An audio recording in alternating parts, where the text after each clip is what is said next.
Okay, ladies and gentlemen, welcome to part 2 of chapter 51.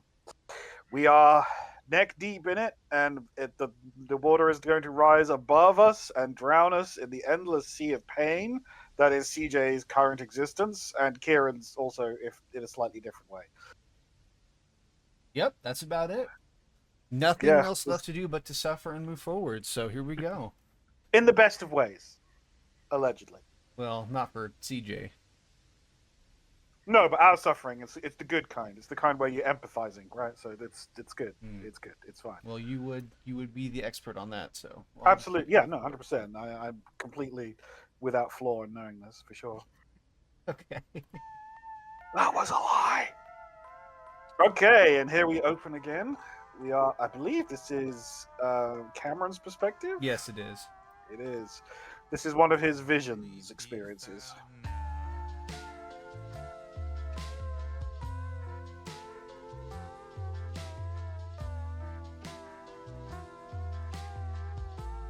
If you pay very careful attention through this section, you will see flashes of other members of the Ghost Squad Mm-hmm. plus K.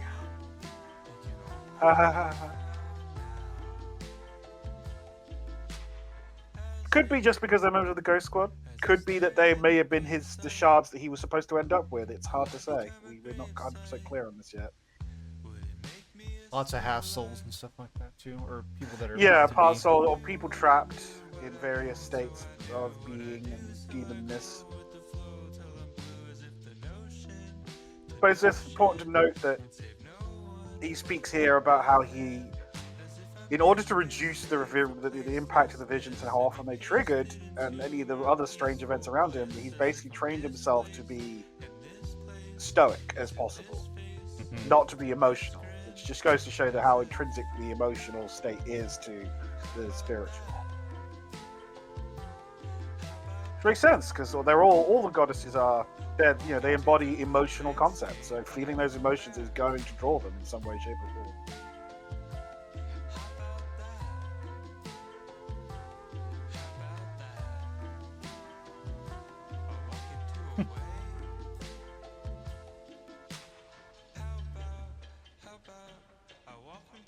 Lots of different flavors of despair here. Existential despair, in particular.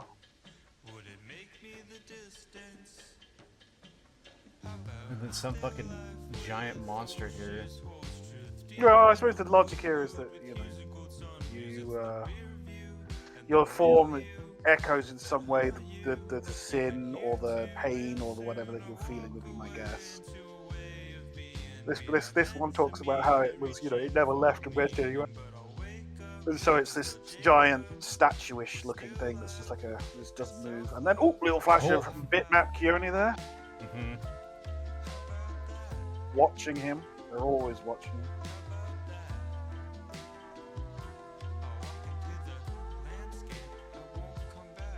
Yes, forgive us in advance if we repeat a few things from the previous chapter, or previous part of the chapter. Lots of things to, I mean, it's Yeah. bound to happen. Going through this section, it's really just just getting a glimpse into what he sees most of the time. There's Hector and Teresa, Teresa's mother, Maria. Is it Maria? Yeah, I think that's who it is. And then behind him, just now, we will see Ayu standing there. Mm-hmm. And I believe K is the next one. Yep, young version as well. Younger version of K. And then Mama Ruiko is the last one, I believe. Mm. And she's the only one who seems to acknowledge him and will be there looking at him. It doesn't really surprise me, considering her background, but... Considering her background and abilities, yes. But it's interesting he's once again face to face with CJ.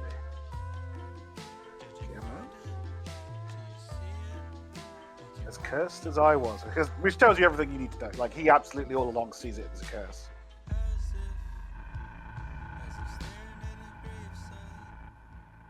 What a just terrifying thing to get told.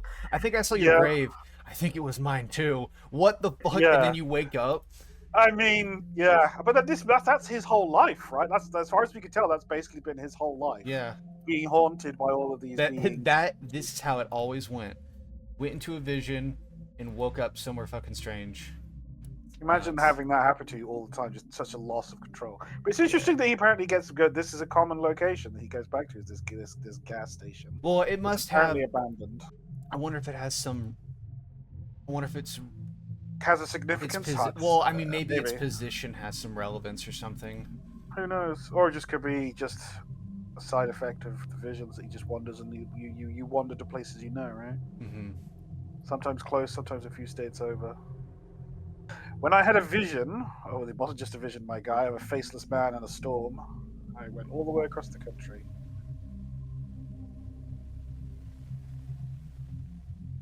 But yeah, clearly his experience has been, in its own way, just as negative as anyone else's. It's made it impossible for Cameron to function and have a normal life, which is why Rebecca means so much to him, and then his son in turn. It's probably the only tokens of normality he's got.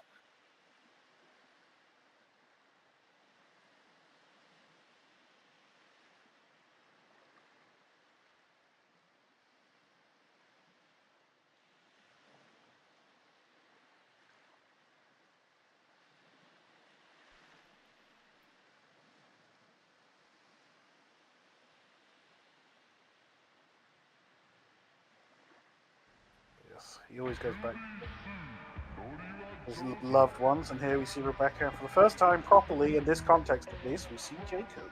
Yep.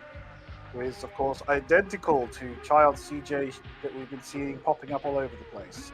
Most recently with Misaki in her own, in that own little world. Did you like that? I got a giggle out of you. I think you liked it.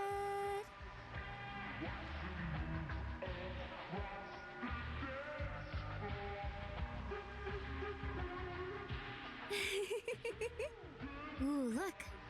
Daddy's home. Hi, Daddy.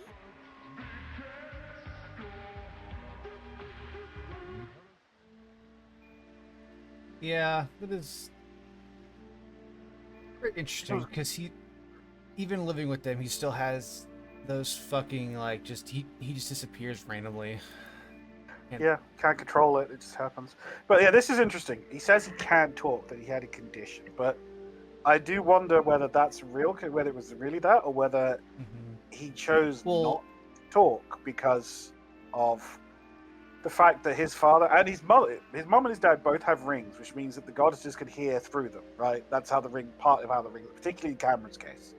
So the moment, if he is OG, some element of OG brought back or reincarnated or reborn or whatever, if he speaks, odds are the goddesses would recognize it, which may be why he's mute here.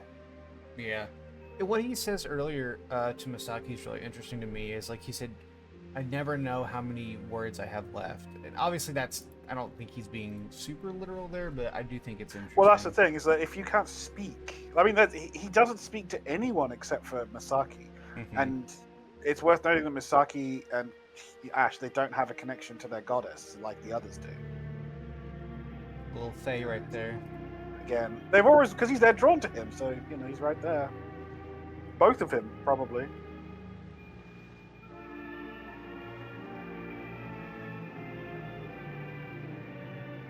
Oh, poor Rebecca. Oh. And this is where it really... Yeah.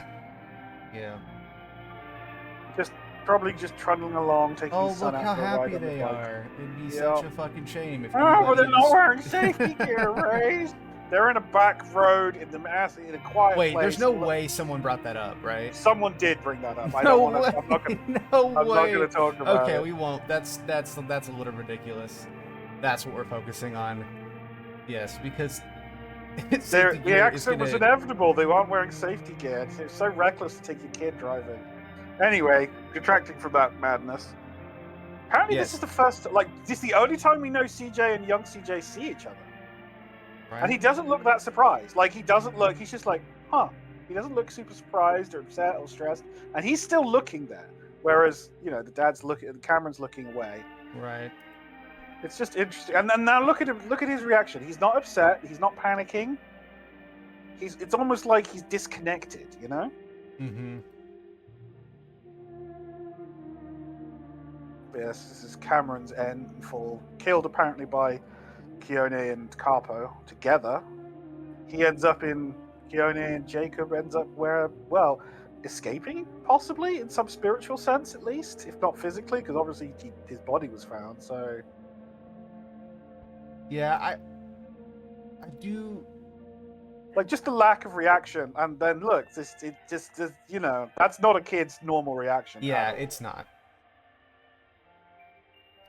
And the flashes we see there of Hector giving Stacy the pieces, and then the Keone swallows them. It all adds up to, you know, fits, the pieces fit.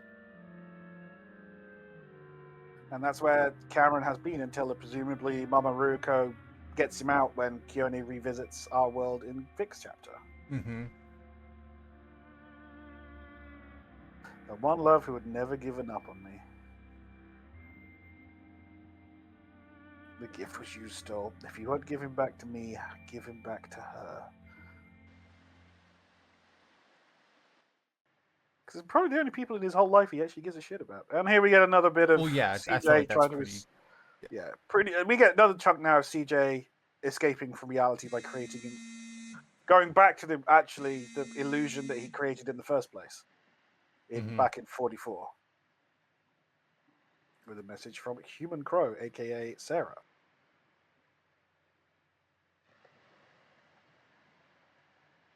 Is there any hope left for the American dream? And Rebecca looking fucking adorable. Woo. Woo. The most important line. Most important voice line. CJ is such a good son.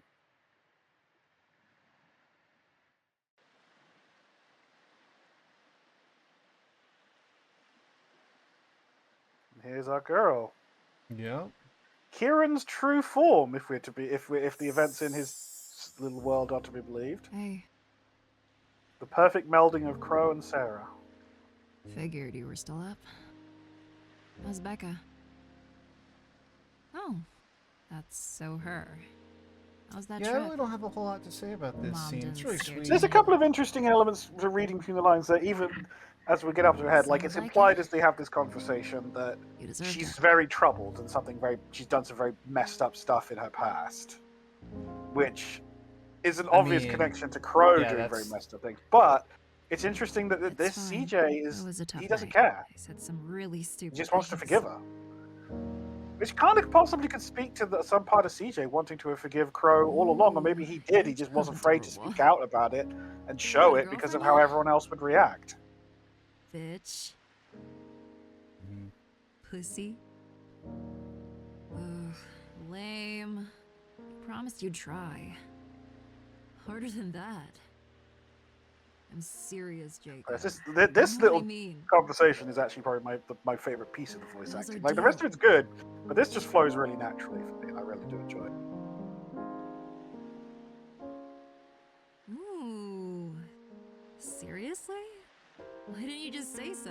I mean, and it's also worth noting that he says that he's going on a date, which presumably leads into the section with Jamie that's next. Yeah, I mean, that has to be. But he still has a moment here with Sarah. So he's still in love with multiple people at the same time. Such a shame. He hasn't changed that much. Yeah, it's a shame that he thinks those are stars.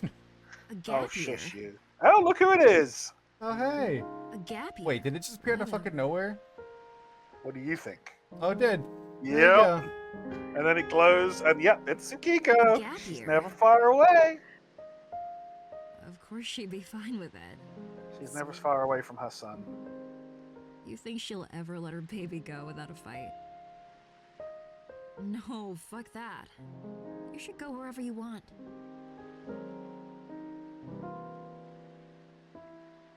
But this is a slightly different CJ. He's a bit softer, less confident than the CJ we I know. think you can make. And I think you'll get attached to the first floozy who gives you the time of day. He'll be all nice and But honest. he's not that and different from the charming. CJ we know, Per really. usual. I think he's less She'll wrap you burdened. around her little pinky Yeah. finger, and before you know it, That's true. broken heart Jacob. Like usual. No, I don't get judged. I'm good. It's all cool. It's all cool. It's all cool. Ooh, really? Wow. You've grown so much. Let me see your fucking phone background then. Go back one. Wow. Red eyes. You've... Yeah, no. Let me see your Blue fucking eyes. phone background then.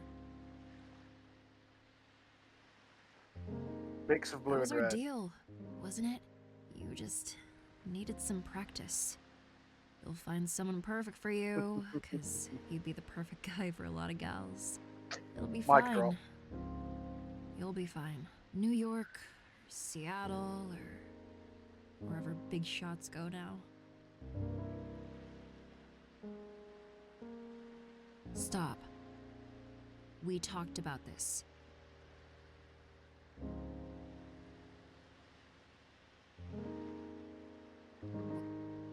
What are you... Jacob! I'm sorry. Obviously, this Sarah is I- carrying a lot of baggage.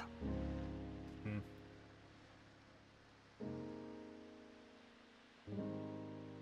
But this whole conversation right here is it's a proxy for the whole conversation between CJ and all the three parts of Crow in different ways, which is what this Sarah It's none of your represents. business. I'll just ruin your fucking life.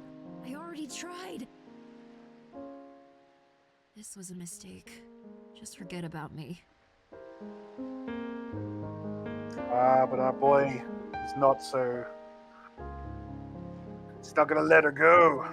I don't care what happened. It doesn't define you. It never did. I mean, it's the lesson that is at the core of this chapter is, whatever you did in the past, no matter how fucked up and messed up it was, if you're willing to admit that you did wrong and move forward and try to better yourself, then that's all. That's all you need to do. Which, man, does he need to have that lesson hammered in reverse for the next chapters. It's like, it doesn't matter who you were, CJ, or what you were made to be, you get to choose. Yep. But, we're it's Good not- luck convincing him of that. Well, right I'm now, about to say it though. won't be that Holy shit. easy. It will It's not be. the answer is easy. Jacob. Internalizing it, a whole different deal. But yes, love, kissy, kissy, mwah, mwah. Okay. But look at they're all so Love, romantic kissy, beneath the actual stars. Darling. The actual stars, we both And know darling, that those aren't actual stars. Those are stars. I'm gonna kill you. I swear to God. And this is the parts you have to cut. I'm afraid. That's fine. We're gonna let them show on YouTube. Unbelievable. We are. That's right. And then it fades. See, it is her. It just fades immediately to Karen Jacob? because that's how much she actually looks like if she had her own, But I digress. This is another part of Hebe, right? Next to I feel like a little bit of a sneak peek to coming what her realm is going chapters, to be like maybe. alongside Yeah. what we see in 49. Yeah, I I definitely, agree. yeah, for sure.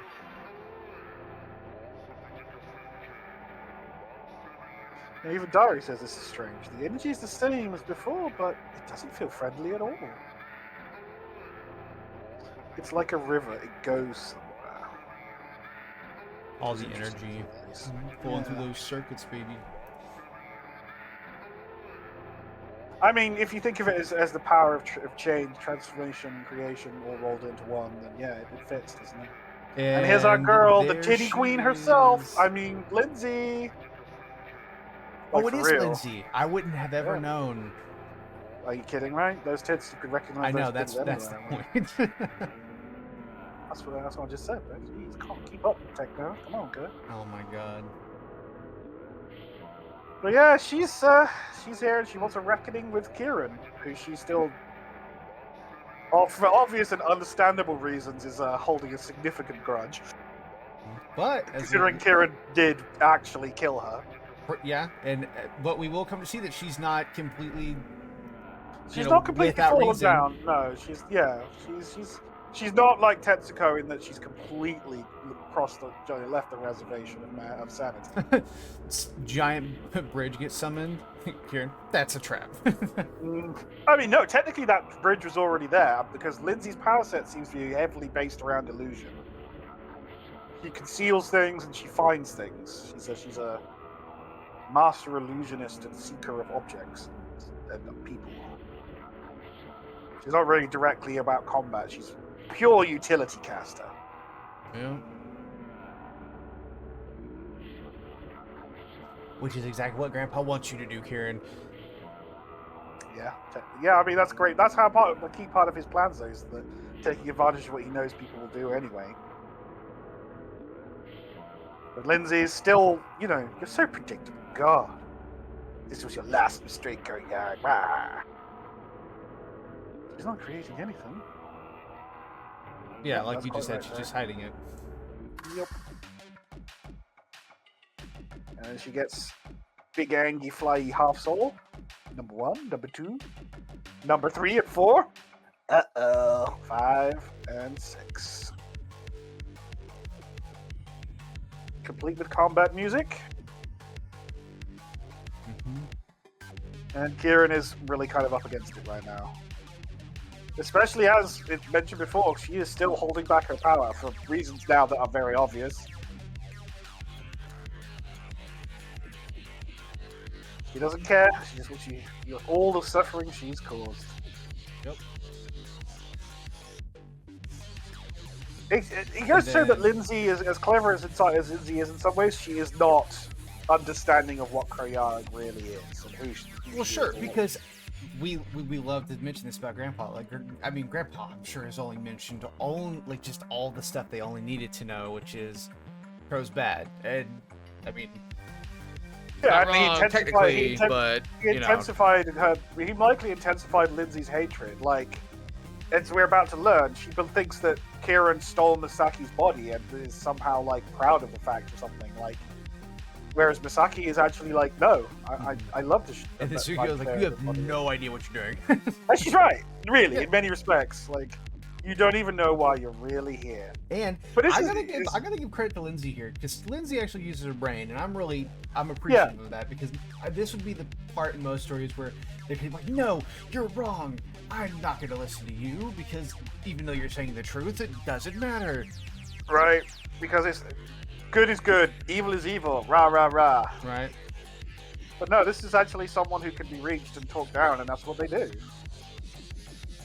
That's why you always try to talk to them first, because you never know where you'll. And like, this is a great thing. It's like, there I are love that she freaks out a little bit. Like, wait, why are you trying to stop me? right? Yeah, because again, she's only working with the information that he's given her, that Hayato has given her, and in Hayato's mind, Tsukiko's going to understand his plan and just go along with it, because of course you would. It's the most logical conclusion, right? Yeah, of course, because Grandpa can't be wrong. He's got it all under control. Right? Right? Right? Because Grandpa did nothing wrong. Oh, there we go. Everybody clip it right now. There we go. Okay, but yes. Tsukiko actually does a very good job talking it down here. She just goes through it step by step as to what is like the holes in her story. And like you said, kudos to Lindsay for actually listening. Like, she actually answers questions, she engages with it, she's not an unthinking pawn. She has very real and understandable grievances, but she's not just another. She's not a fanatic in the same way as Tetsuko is.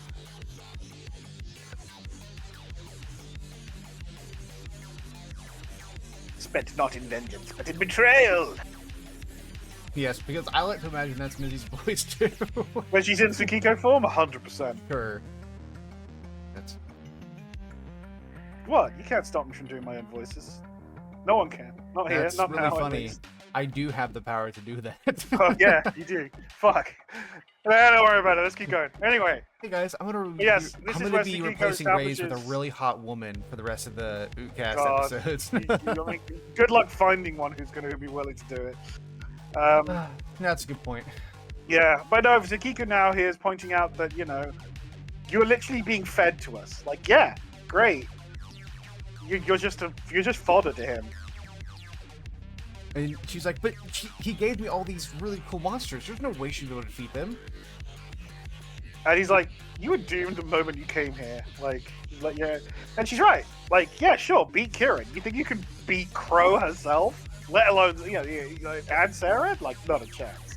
He doesn't care. As long as you die so that your piece of Hebe Shard goes to Misaki, which is all he cares about.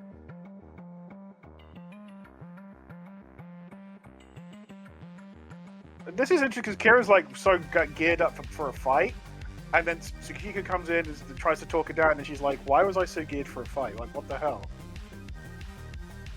And then Diary really hits it on the nail on the head. It's like, Yeah. we felt for what we did to you. We felt it for what we did to you. And then she's like, that makes her empathize with Lindsay, I think, possibly for the first time. She sees her as not just an enemy, but as another victim.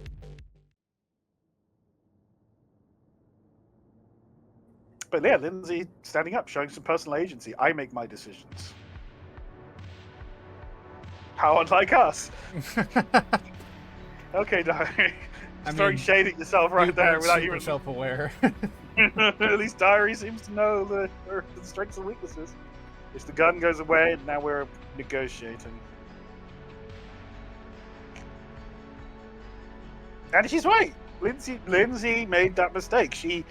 Yeah, they are innocent, so you shouldn't have involved them at all. It doesn't matter that you didn't intend to hurt them. You can't control what happens fully after the fact, especially with Tetsuko around.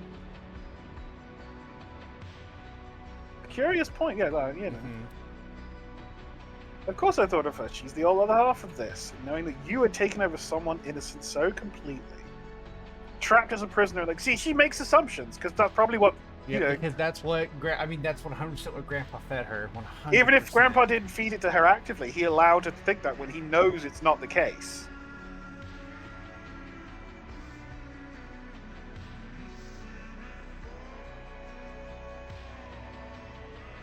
Yeah, that's what he said to you. Kiko just calls it out. That's what he told you. He doesn't need you to kill Yarrick to win.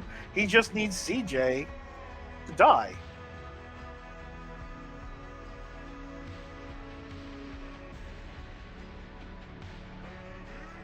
I'm dead. You brought me back. Yeah. Which shows that she did, in fact, die. And then Crow put the piece of Hebe into her, which healed her enough to bring her back. Yeah. Try not to say it's all Crow's fault. You know. I mean, a lot of it is, but not all of it. I mean, OG seems to think it's all his fault. If we take theory as read. Yeah. No, I mean, that's a fair point, too. But this is the thing. This is why Karen now just empathizing more and more, and she's really mad about it with Lindsay. She's like, damn it, I get it.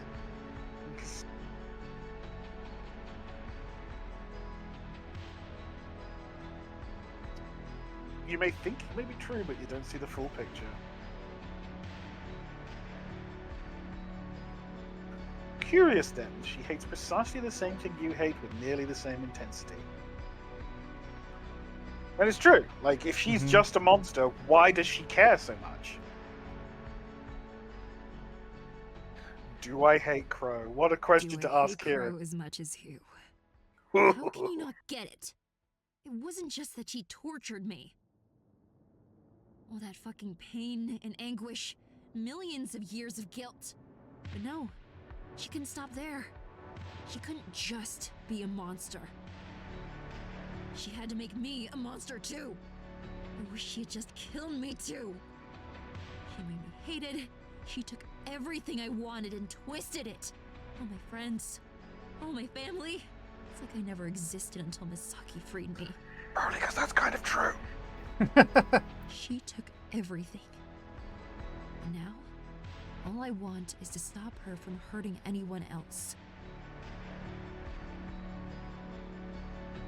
Oh, there's a reason Kiko's looking at her like, you are so close. You are so close to accepting this and figuring this out. What if it wasn't her? This is a good question. What if it really was you? Then I need to be stopped. If that's the only good thing I can do in this world, then I'll do it.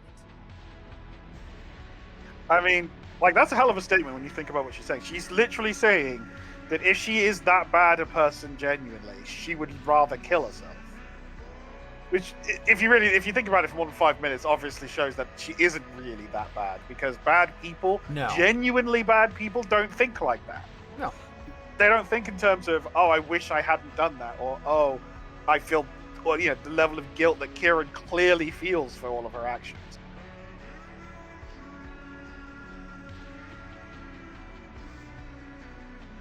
It's Diary's talking, you know, she has her bad sides, but it's not all of her. And yeah, even Crow, the part of the Crow that we know as Crow, has obviously forgotten that, you know. And then to be fair, in a sense, CJ is partly to blame for that. as Crow has pointed out many times, you love Sarah for the things that you hate me for. How fucked up is that? Yeah, I mean, I don't know. It's kind of. I mean, you get off onto a rough start at the beginning with Crow, and it's Yeah, but that just goes to show how initial first impressions, combined with making assumptions about people and why they are the way they are, and whether they want to be. Yeah, but the thing is, like, she's not wrong when she says that, but Crow's also done a lot more things to that level of, like, I'm doing this to help you and nobody else. And Sarah really hasn't had the opportunity to do that. Well, that's the real difference between Sarah and Crow, is circumstances and time. Like, one of the key points made here is that Crow is Sarah if Sarah went through the same things Crow did. The urge to be dramatic every time you say that is so strong. Really? Crow is Sarah? No, I know what you mean. I know. But that's the point, is what I'm making, is that... Yeah. That's, again, and he accepts the darkness in others. Why can't he accept the darkness in Sarah, which is Crow? Like, to a non-human like Crow is, the dissonance between those two things is really painful, especially when she had, it may be obsessive, it may be madness incarnated in many ways, but she loves him. She really, really does. She's willing to annihilate herself from existence entirely, give up every piece of power she's gained over billions and trillions of years, just so that he can have a world with the few people he loves and the power to remake that world. Mm-hmm. That's the price I'm willing to pay. And it's the same. Honestly, it's the same impulse that Kieran has. She's willing to die. Is her hair streak looking different? I wonder if it's the lighting. I think it's the lighting and the way the colors mesh with the backdrop. We always wanted the same thing, Lindsay. We always wanted the same thing. Which is true. Lindsay wants Crow, the evil, the darkness in Crow gone and dealt with, and justice to be served.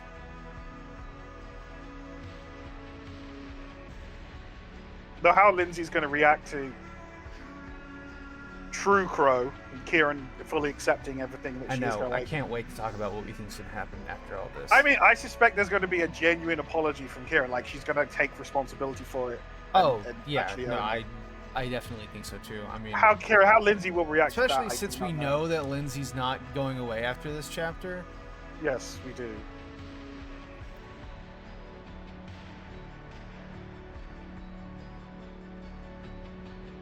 The thought of conspiring with you is a cosmic joke.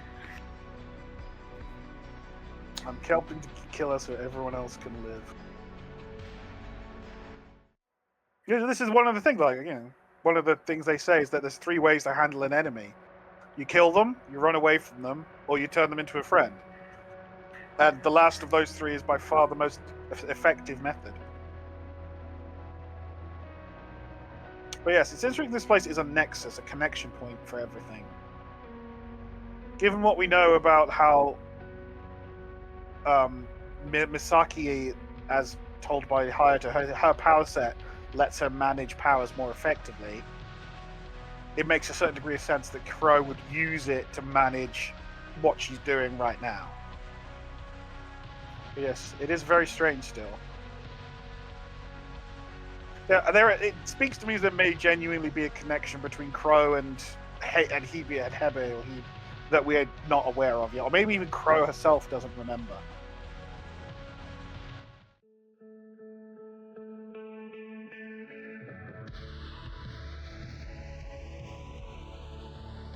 Full colors, and then a Torii gate, not unlike the one we see in the prologue, I might add. Yep.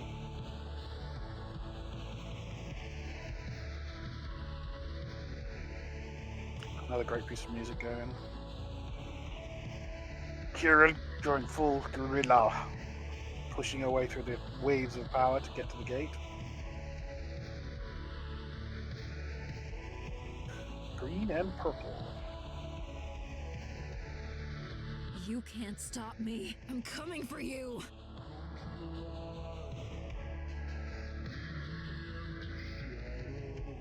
Mitsuki goes, this is close enough.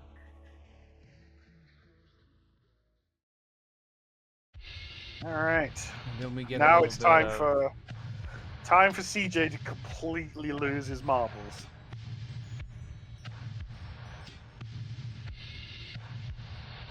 And there is a background cameo by Fernando with Alicia and his favorite maid, the best maid, the greatest of all maids. literally main girl of the other game, but moving forward. Literally main goal of the other game. We accept no question.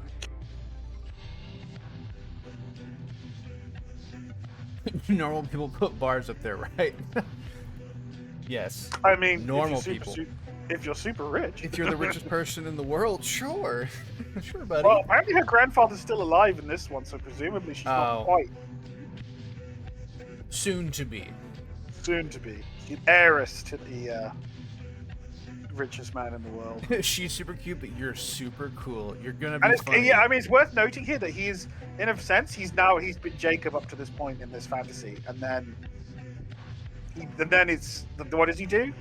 Play it cool. I'm cool. Play it like cool Dad, like Dad. super cool. Cool. And then, biker but dude. think about the way his face changes from scene to scene. He goes and closes his eyes, and oh look, it's CJ.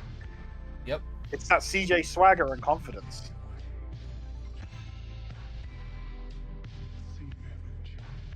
And here are the maids and extra.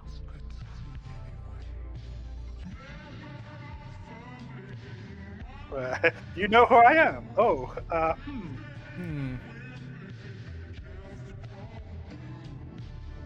Cutie maids. Is it because all these scary people come here? I mean, yeah, the fact that they could all kill you with their bare hands without blinking is pretty, Mm-hmm. And here it is, Jamie in the form that she assumed after he upgraded her to her wishes.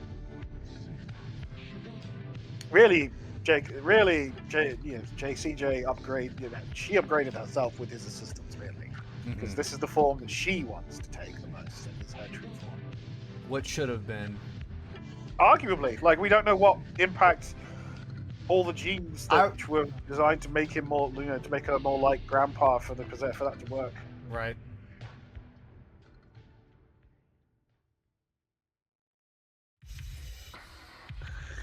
Magic moment. So your pen name. Would that happen to be Chad Thundercard? A little bit.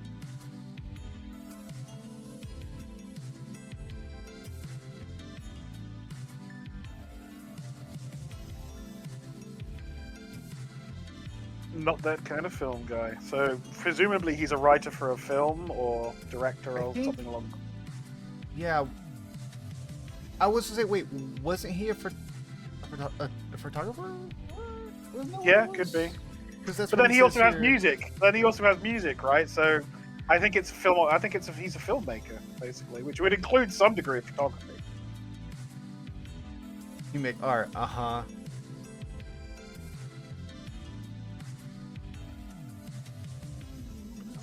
Humble as ever. There's still a lot of CJ in this Jacob. Like that, there's a lot of both in each.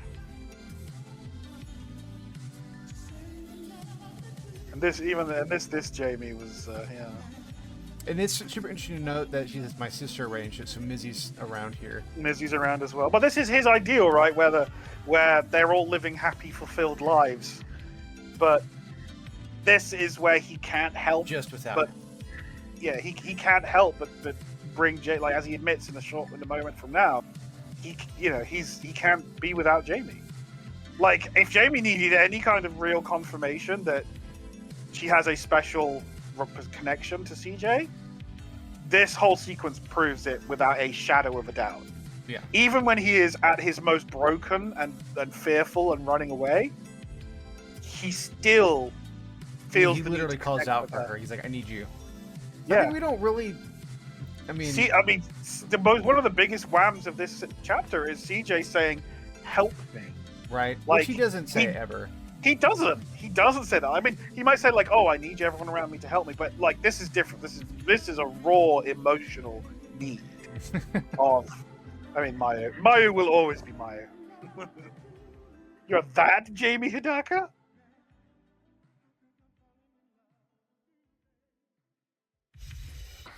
Man, imagine realizing that the girl you've been like sexting with online is one of the richest people in the world, and you I'm not have gonna no get hunted idea. down by some jealous rich guy, am I? It's a connection ring. Uh-huh. Uh-huh. Here, let me give you a totally legitimate explanation for it. Right. Totally explains why it's there. What made me so lucky.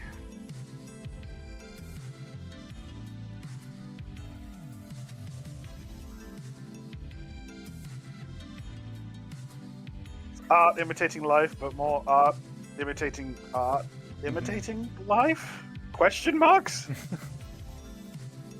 And the dumb puns will always exist. And she'll always Even laugh far at into the jokes. future. Yes, as it should be. Things never change. Nothing ever changes. Nothing ever happens. Nothing ever happens. I play the game for the journey, not the destination. Leaning on the fourth wall there, even now already. Uh-huh. Ah, yeah. So now we get to the one of the motifs musically of Jamie Pog. Jamie Pog. But no, the piano piece that we're about to hear, written by our very own Ticklefist. You see him around in the Discord. Yeah. Do make sure to compliment him. Do make sure not to beat his ass in golf. That's we don't talk about what happens when you guys play golf. We don't talk about that. It's really fun though. Yeah. Yeah. I've seen what it does to you, Techno. You're right. You should talk to. No. I only get mad when Bubba's there. That fucking. Oh, okay. Anyway, we're gonna move on. Uh-huh.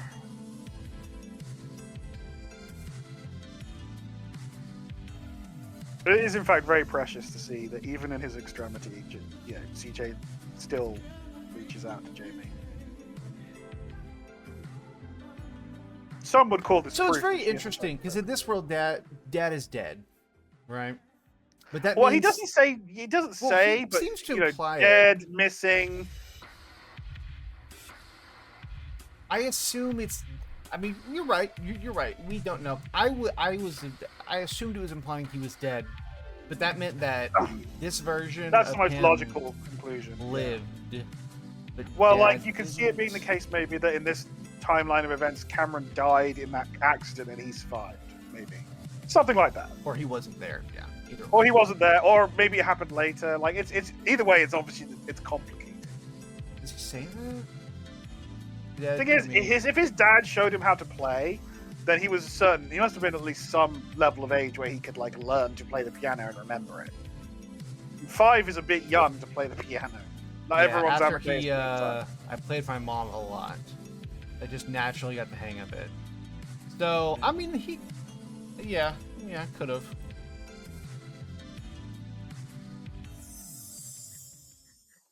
Little moment there. Mm-hmm. And again, yes, this is Wandering Tickle. I didn't know he'd written it until quite late. He was the composer until quite recently, and it's a I very didn't lovely, either until simple someone piece. mentioned it in the Discord as well. Yeah, very Yeah, good. I genuinely thought it was truly like genuinely professional piece of music, which it is. But you know, I didn't know our composer was present. Rayze just saying Tickle isn't a professional. Yet you know what I mean. I know what you mean, I'm Don't try and throw me under the bus. The bus has already been thrown into the sky at this point. It's more of a super tanker at this juncture. I think. Mm-hmm. But it's a nice, simple piece. It pops up several times throughout the story, and it's always very emotive moments. We're like, this is about to be.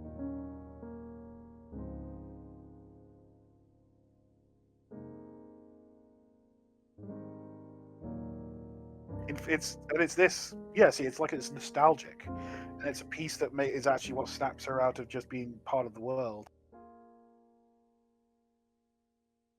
All the pieces of the puzzle are the same, but they're fit together differently.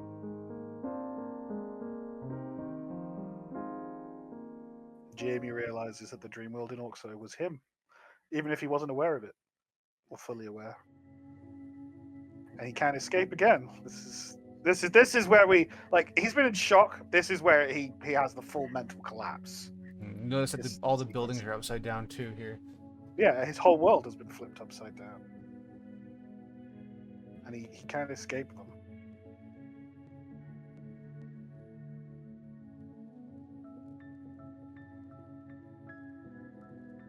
This is what we get to see behind the mask. Like, one thing we've been saying for a long time. We don't get CJ's inner monologue. We don't get much insight into his mental state. And this is full mask off. I genuinely just wonder if that was all because we saw how we got a little bit of it whenever the spell was broken with Rayze. If now going forward we are probably going to get a little bit more. Oh, quite possibly. But this is, for now, the most we see of him just revealing his doubts, his fears, the trauma. Like, there are so many of his deep-seated wounds and hurts and flaws now. He just throws them out there because he's that broken by what's just happened. Mm-hmm. He says, "I can't let you go," and then he apologizes for not being able to let her go. Like, that's like, how much do you start to blame yourself when that's the case, right? Right.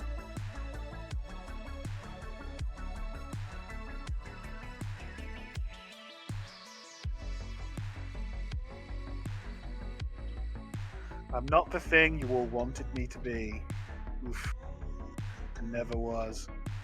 I mean, his whole sense of self. This is the closest you get to ego death, where his whole sense of self has just been thrown completely under the bus. And then Jamie being real here, like, that can't be true. That's not the whole truth. That can't be. Yeah, but 100%. But he's not mentally equipped to hear that yet. I mean, it's still good that he's hearing it, but he can't accept it yet. Like, he's still reeling. And Jamie, from again, this. bringing up the point that I couldn't have made you act that way.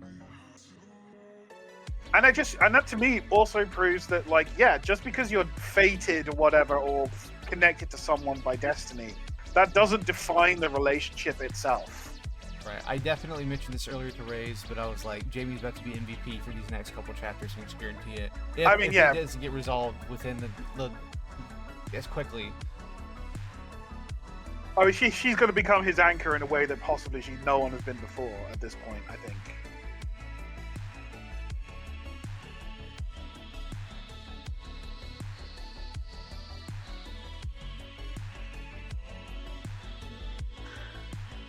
The leaning on the outfit switch for Jamie here. Yeah, and the leaning also on the absurdity of the Chad Thundercock name. Like, we joked for years in the community about that whole sequence being like his name reveal and the cartoon man in this, that being the vibe check, and being treating it like a joke but it turned out to be a gigantic refuge in absurdity. It is really interesting because for the longest time after playing it, I was like, okay, but it tonally doesn't fit, but that's very deliberate. Yeah, it doesn't. And I swear, if he didn't mention this during whose arc did they talk about CJ's dad again? Was it Teresa's? Yeah, it was Teresa's arc. If he didn't get mentioned again, I was fully convinced that we were just going to ignore it, and that was just going to be it, and that was the purpose of it. But no, I mean, it had a legitimate reason. Of course, a very important one. Like, yeah, he was a cartoon man in the sky because that's what a child would create. Yeah, it makes sense. Yeah, it makes sense. Like, it really was that obvious. Right, it really was that obvious. Anon's rolling over right now. He's just like, you fucking retards. It really was all that easy. I told you, you've met the person. Of course he's met the person. He's the main fucking character. Arguably. But you know what I mean. It's that's why that was so childish. Because he was a child when he made him. They said they loved me and then they killed me. Yeah. And there is a narrative and thematic point to be made here that when you love someone, the person you see them as is not necessarily who they are. That's why they say love is blind, right? Mm-hmm. And this is that idea amped up to 9,000 with the goddesses. And oh look, it's Kieran as Sarah. as in the Seraphim. But then it actually is just Kieran. CJ. And this is now we go fourth war break Yeah.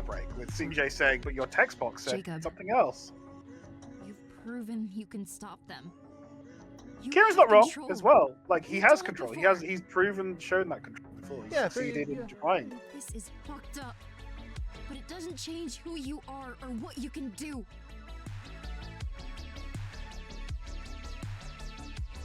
CJ, I mean, these words will help him once he's out of the initial shock. But for now, it's rough. This is what happens when someone's going through a traumatic episode like this. Like, you say these words and it feels like it's useless to say them. But they do have value. It's just that it won't necessarily have work in the moment. There are no magic words to fix someone who's going through a mental and emotional collapse like this. Oh, he's not wearing his Doesn't work rings. that way. But, well, he is. He's just denying them. Yeah. But he can't escape from it. But notice, I believe that Sakiko ring is missing. Let's see. You're probably right. Yeah. Yep. It's just the 2 of each hand. Yeah. Just the goddess rings. But then that, in a sense, proves that he doesn't need the ring to show that he can't let Jamie go, so it doesn't really matter. But yes, this is where everything breaks down. Even the VN itself, the setting, everything just breaks. Yeah. Do we want to? Yeah. Yeah. I mean, this is all just basically just lots of meta commentary, talking about different elements of Anon himself makes an appearance, of course.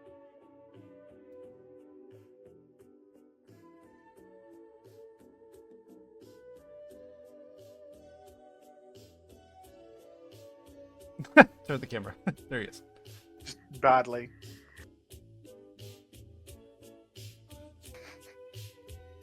Anon taking some shots at his own medium right now, as he likes to do from time to time. Yeah. Aniki. Wait. What? You were in this scene, Kieran, because you're Sarah. Oh so my god, none of that shit right now. I'm sorry, but technically that's... Oh my god. We're not doing... Nope, I'm skipping forward. What do you have cats? But yeah, this is lots of meta commentary as he tearing apart his own work, especially from the earlier chapters. Mm-hmm. It was exaggerated, wasn't I? You were. Was she in the prologue? Yes. Sort of. Yes. God. I'm never getting over that. You didn't. If you This wanna section of the say- script is longer than chapter 4. Nice ass. Dump Truck City. But yeah, this whole montage of events is just CJ running away and breaking down. There's something to be said for in this particular little section. Desperately trying to persuade him to keep going. But it's really just Jacob just running away and running away and running away. Understandably. But now things come back to a bit more grounded. Jamie, and this is Jamie's first time seeing this physically. And it shows that CJ really hasn't left that moment yet. He's still there, staring at the mind break. She did. Yeah, because Jamie wasn't there when this whole revelation happened. Mm-hmm.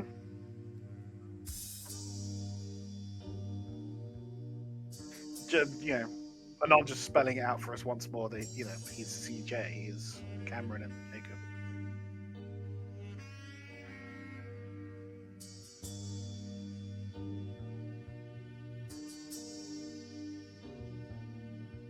You were alive before and after he was, but it doesn't matter because they don't follow time perfectly in a straight line. Time flows in a straight line, but they don't have to stick to it.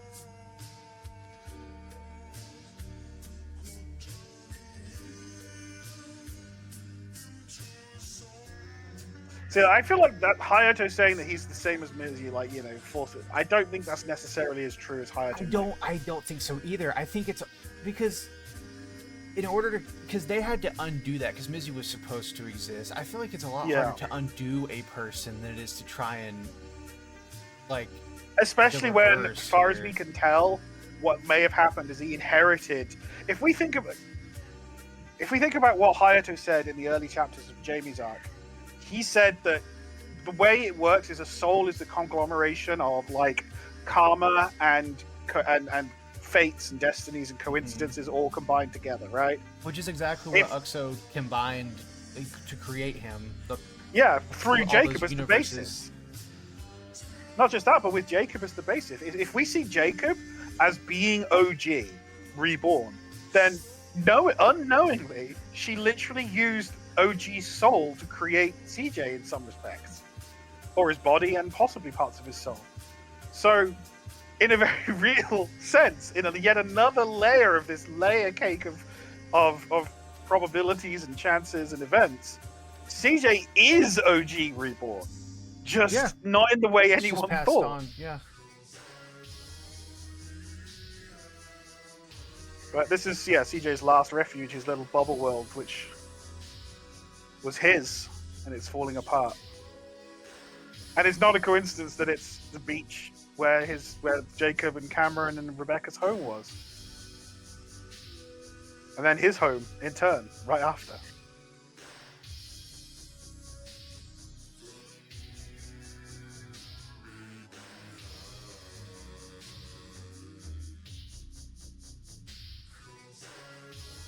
But yeah, she's in her dress from the Jamie date. Mm-hmm.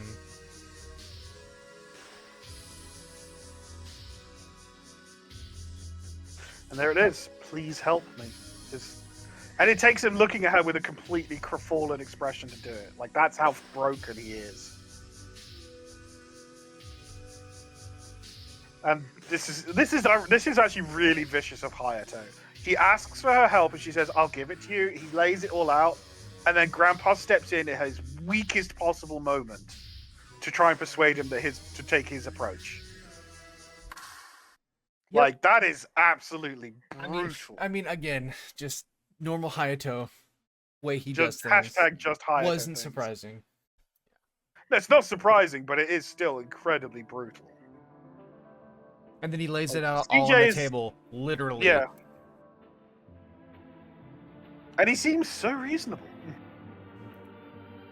He's like, "I apologize for sneaking up on you again. You were not being reasonable, and Jamie's approach would have taken too long." Which, he's admitting that it would have worked, but... Well, yeah, but just not in the way he wanted. No.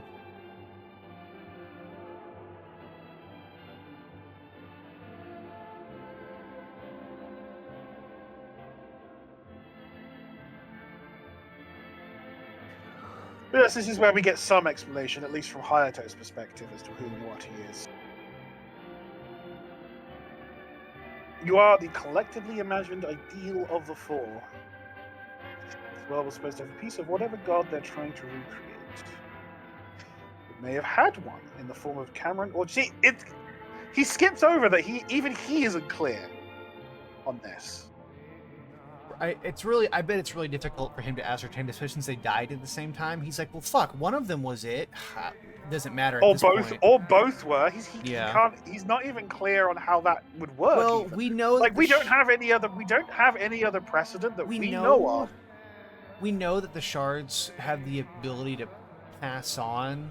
But does that apply to CJ shards? Does that apply to OG hold on. Shards? Here's the thing, right? I 100% know where you're coming from. This is what I've been complaining about. Not like it's an actual complaint, but like it's hard to theory craft around CJ.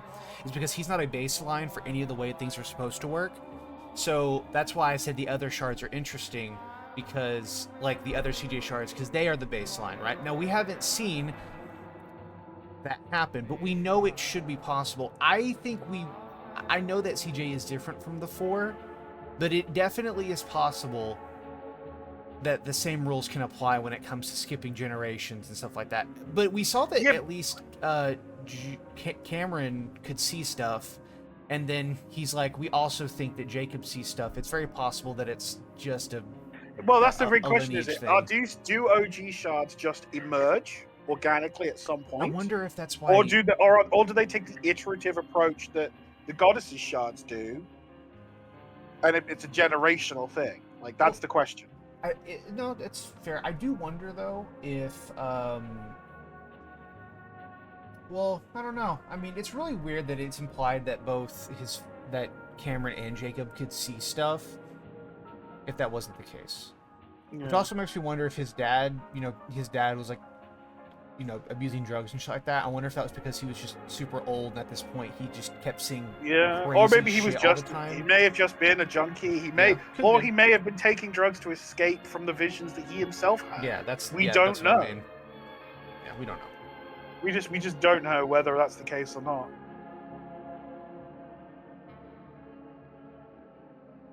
It's interesting that that he says the four, but Hebe isn't really directly present. Like, It's really weird. So, yeah, I mean, she is, but not consciously. It seems like. I mean, my best guess is that is that some fragment element of her power, or maybe something leaked out through the seal, or there was something left behind that wasn't on the other side of the seal. Which there is a sort of synchronicity there. If you think of how we have Ash and Misaki, maybe Ash is representative of the tiny piece of the power that's left outside of the seal, and is unconsciously acting as part of this mechanism that he describes here with the four and their shared delusion, if you see what I'm saying. And then Misaki represents like the rest of it that is behind the seal, or is he representative of it, Yeah.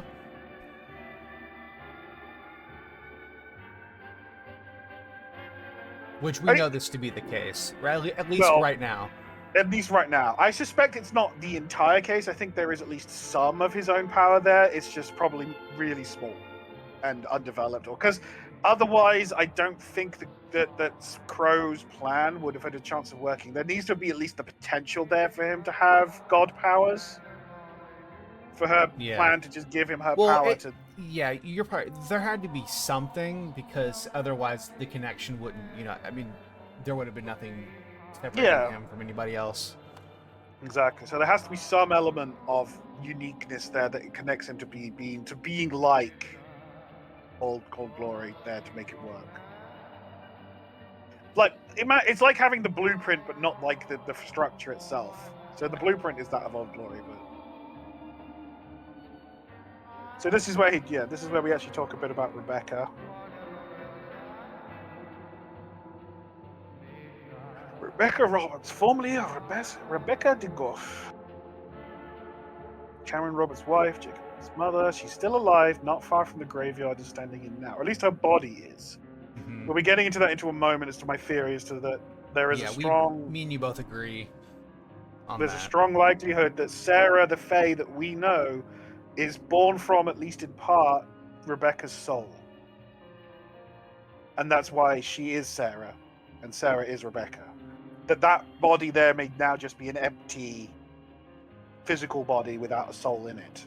Or just only fragments of a soul left in it. Yeah.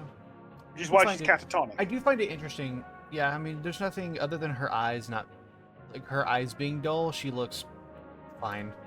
Well, I mean, she's been looked after, presumably, so... Well, I mean, yes, but we know that... honestly, I was expecting... Well, don't forget those two rings. Looking back on this scene, I would have expected her to be like Kay, but... Well, no, because if that body was the vessel and the soul is gone and moved on, it's not like it's draining life from it, right? So no, it's not like that. So it wouldn't look like Kay does with the decay element.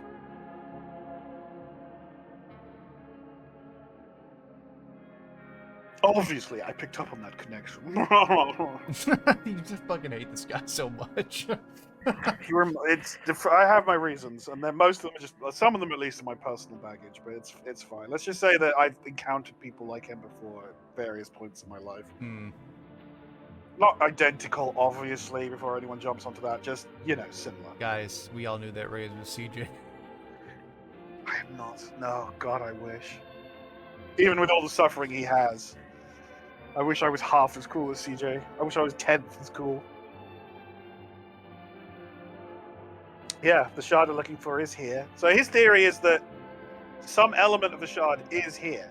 He doesn't know. Yeah, he's doesn't still just know. theorizing. He's theorizing. He's like, this all makes sense, technically. If I assume this to be true, then yes, this all makes sense. Mm-hmm. Like, he assumes that it is tied to CJ, or CJ is it. Like, he's not clear on this. I swear, yeah. I believe Rebecca is still here because she recognizes Jacob hasn't moved on yet, and he hasn't, which means that he almost certainly doesn't know that child CJ, the CJ we see with Misaki earlier in the chapter, is around. Yeah, but that's just my best guess. You spoke to her. Did you give her your name when he spoke to her in his illusion?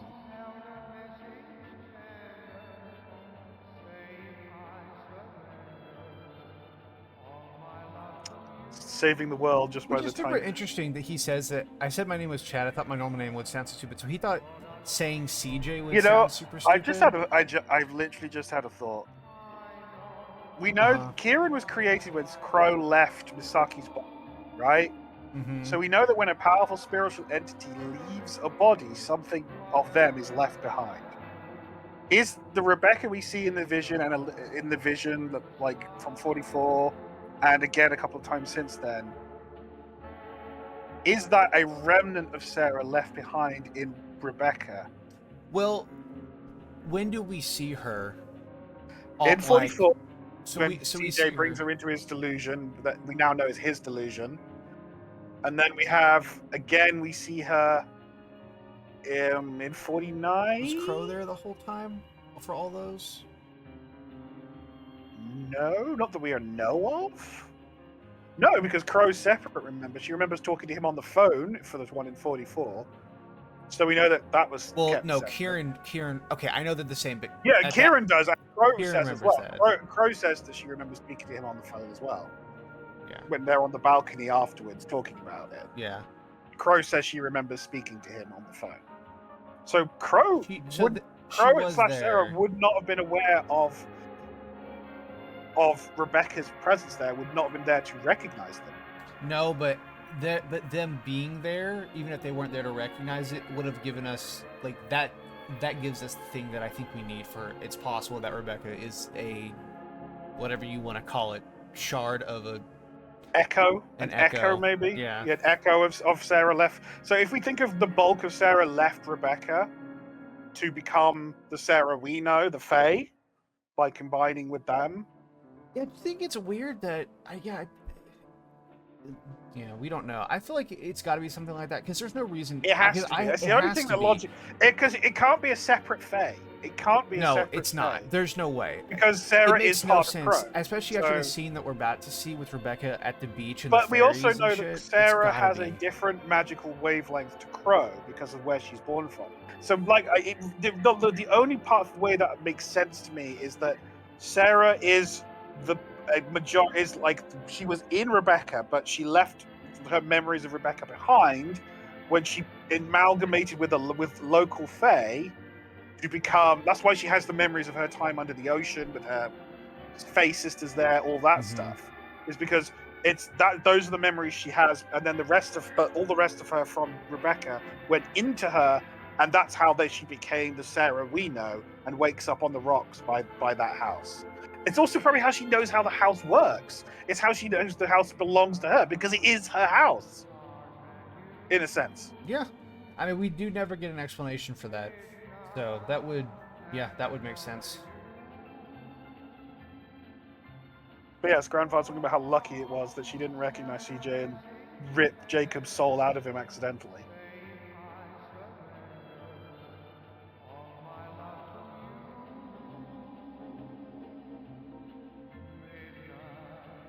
Wow, Naomi, for all her faults, is disposable right now. Brutal. Yeah.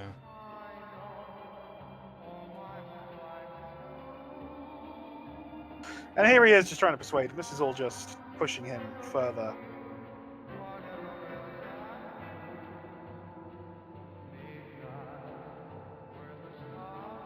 You can leave this world. Jacob will leave. You, the illusion I'm speaking to right now, but everyone can be happy. All you have to do is kill yourself, and everyone will be happy. Right.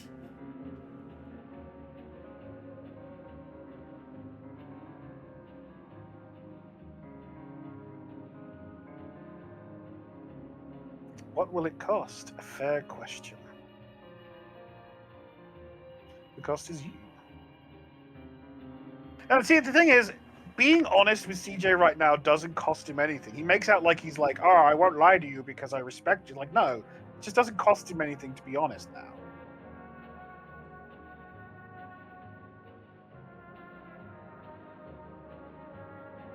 This guy literally. True and true. This All is how, describing the same yep. entity. Yep, this is the image I hear whenever you talk. Anytime I rephrase a lot of the things that I say now because I know you'll just be like, well, technically they're the same entity. I'm like, yes, I know that. That's not the point I'm bringing up. Like, I'm sorry. I can't know help when it. I know when I mention Sarah now that I'm also referring to. But when I say just Sarah, I'm meaning just Sarah at this second. I don't mean everybody at the same time.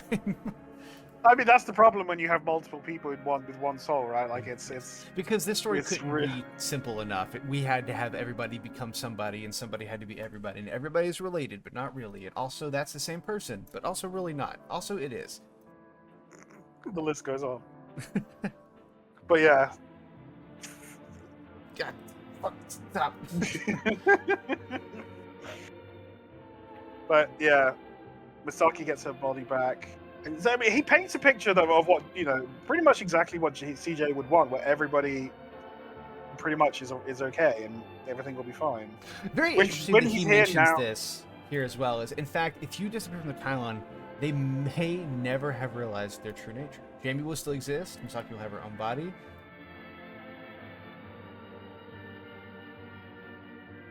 But Sarah won't. Which, I mean, yeah, to be fair, this doesn't really help his cause at all telling him this, but I mean... But it doesn't really cost him anything anyway. No. In fact, it would make CJ probably more suspicious if he pretended everything like that even she would survive. Yeah. We're out of time. Oh, roll credits. When you have the chance to reunite with Rebecca Roberts, do it. That's it. That's all I ask of you. As if it were that simple. And I mean, he assumes it will be. We go. And here we go. Oh, wait for something. If you go through the transitions, wait for it. Wait for it. And click one more time. One more time. A little bit more. One more. There. Did you see it in the flames? No, go back one. Go back. Click again. Oh, yeah. Child CJ. Child CJ brought right her there. here. He brought her here, which explains how she got here. Because otherwise, there is no explanation for how she managed to get there. Because at the end, he said, "I'm going to use whatever I have left to help you out," and then this is where we end up. And she gets there even before Kieran arrives, which is interesting. But it makes sense, right? It would make sense if that's OG. She needs to be there because for what Kieran is about to go through, yep, Misaki needs to be there to be the moral support that she needs to get through.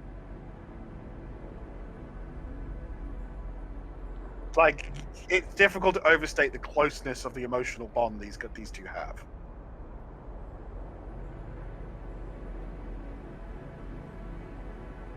Oh, it's you. Genuine spirit sisters. Yep. Oh, it's you. Of course it would be you. Well, this is Kuroyarig in her most darkest, right? She's gone full villainess almost at this point. Tragic, but still. So that's it. Like, you're the reason I can't do it. I think she's at her most ragged intensity is the best way I'd put it. Here we fly, at the very center of my being, above the fire, hatred, and power I've carefully accumulated for the lifespan of entire universes. Never for myself. Puts in perspective just how long she's lived and suffered for. Everything I was meant for. I can't do it, all because of you. You've always been the one thing holding me back. The part he defended. You're the reason I failed. I mean, her speech here is really interesting. He's the part he defended. I failed him. Like, what does she mean by because that? Of you. What do you mean by that? No more. What do you mean by that?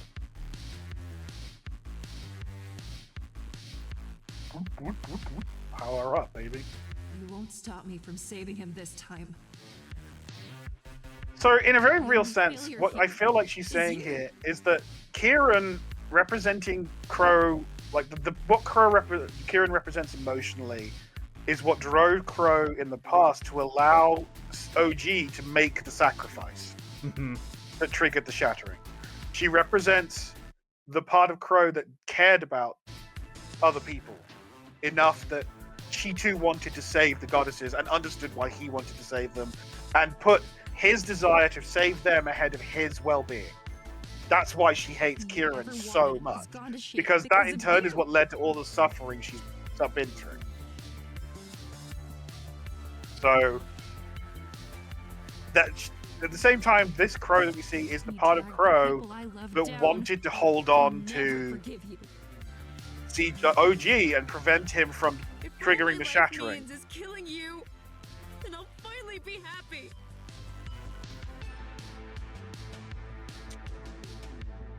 This ends here, Crow.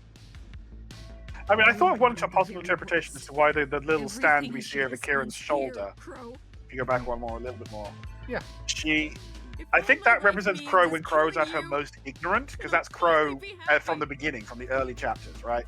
That's the most damaged, and Crow. I don't when think we ever see her eyes here, but no, we don't. But that I think is the point, because when we see the upgraded stand that she gets when she fully accepts herself, the Crow we see there is the Crow we see in 37 when she has the visor on and she's watching over Leia taking over Capo's power and all that stuff happens. My guess there, as you see her again in the touch scene, if you do that, my guess there is that represents a more complete and self-aware Crow Yarrick, which is why Kieran, when she fully accepts her status as a piece of Crow, that's why her stand version upgrades, basically. Because she's no longer blinding herself and being ignorant, you know?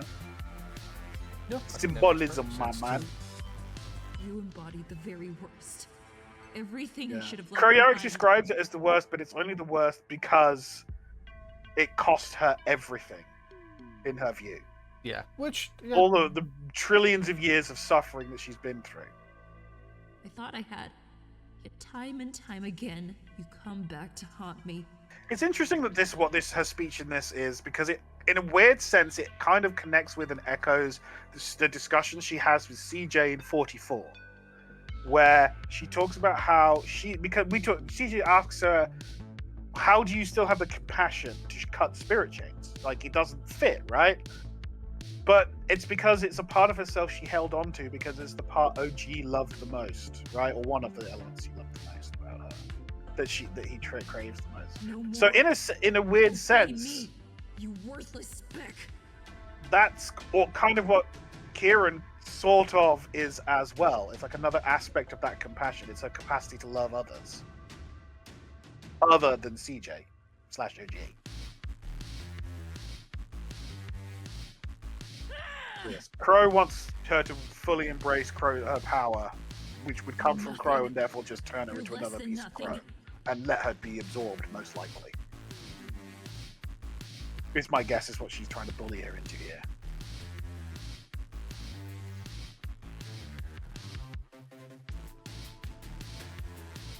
You grew so arrogant to even assume you were sentient is beyond me. But this is key, that this Crow assumes that she is the real one. That she is pursuers and defeat them. the real Crow, and even Sarah and Kieran are fragments of her. When, if we really think about it, the reverse is true. Sarah and Crow are fragments of Kieran. I stole into that troublesome vessel with my sister's face on it, and of course you would be the last dregs inside after I left. Fitting that the closest part of me to that disgusting traitor would be you. Because she represents Crow as someone who's a more rounded and full person, capable of caring about others beyond just CJ. You are the embodiment of the attachment I couldn't sever. There you go, the Even attachment now, that comes ever. prevent me from saving him. You're beyond Maybe even forgiveness. she may even be specifically be talking about a connection to Hebe. Maybe she was particularly close friends I with Hebe. despise you. Like she called all the goddesses her sisters, but maybe there was a particularly close bond with Hebe. You took advantage of his kind, caring heart. You tempted his own virtues into enabling you. He was beautiful, innocent, and loving. All of that failed to make you better than you are. And the biggest joke ever played on me by this cruel, uncaring universe is that part of you stays my hand now. Yeah, and Kieran is literally the one thing that prevents her from triggering her plan, She can speak for herself. because Sarah wants her to.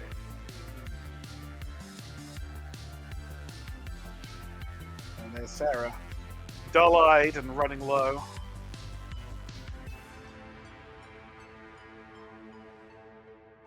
this isn't what he wanted. Sarah. Silence.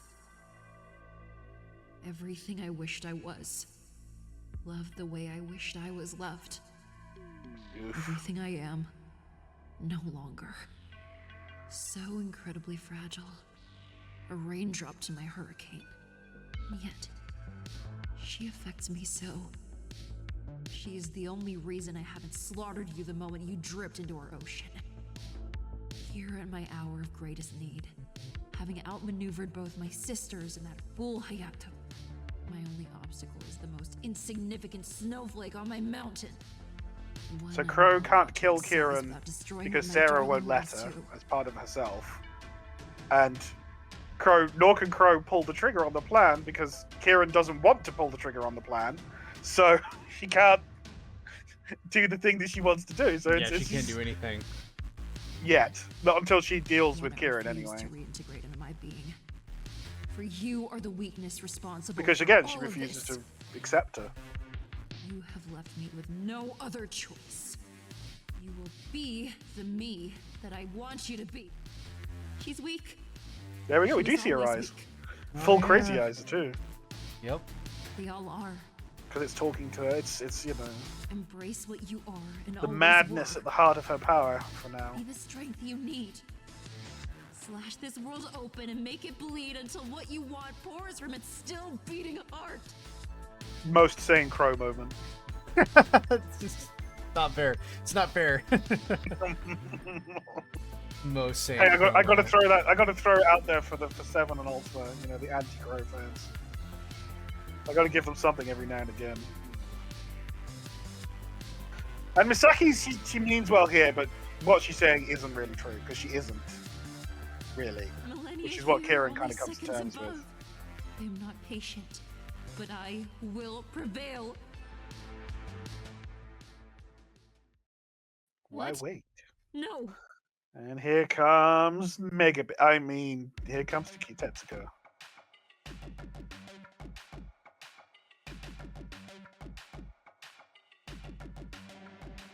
And I gotta say, this bitch is crazy, yo. Like, god damn. She is one big bag of crazy. Like, yeah. I'm not gonna make that joke. Steady now. Steady. I think I know the joke you don't know. You can't do that. No, I can't You do don't that. want to get cancelled. Don't want to get canceled. There's nothing to cancel. I should be your vessel, not her. I don't think it quite works that way anymore, Tetsuko. I'll be honest with you. She's running on like 1% of all the info. Really, she is, yeah. And she's not exactly stable in the first place, that much is clear. No. And it's pretty clear that, and at the same time, though, she is that way because of what Crow did to her.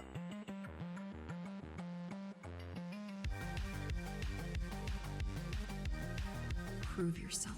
Yeah, she definitely gives chapters, Oh, yeah. or early chapters Crow vibes. Absolutely. She's the engine's running, but the only one behind the wheel is a rabid squirrel. Like that is not, yeah, but Crow powers her up to you know, take down Kieran, which is probably a loophole that lets her act against her. You. I'll slaughter you. She only gets angry when her family's threatened, to be fair to her. Like, really, really angry. She's always kind of angry, but my point stands nonetheless.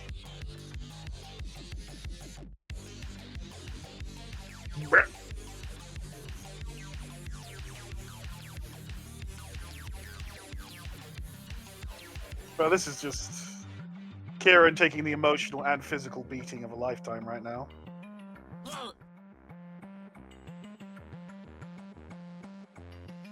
Damn it. Not even the power of her dump truck can save her. Not now.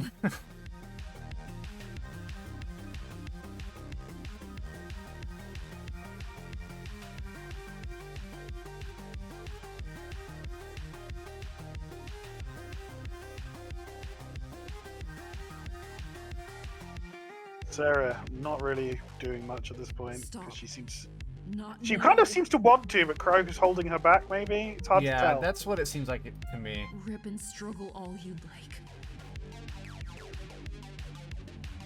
Either accept my power and slaughter her the way you desire, or be massacred in kind.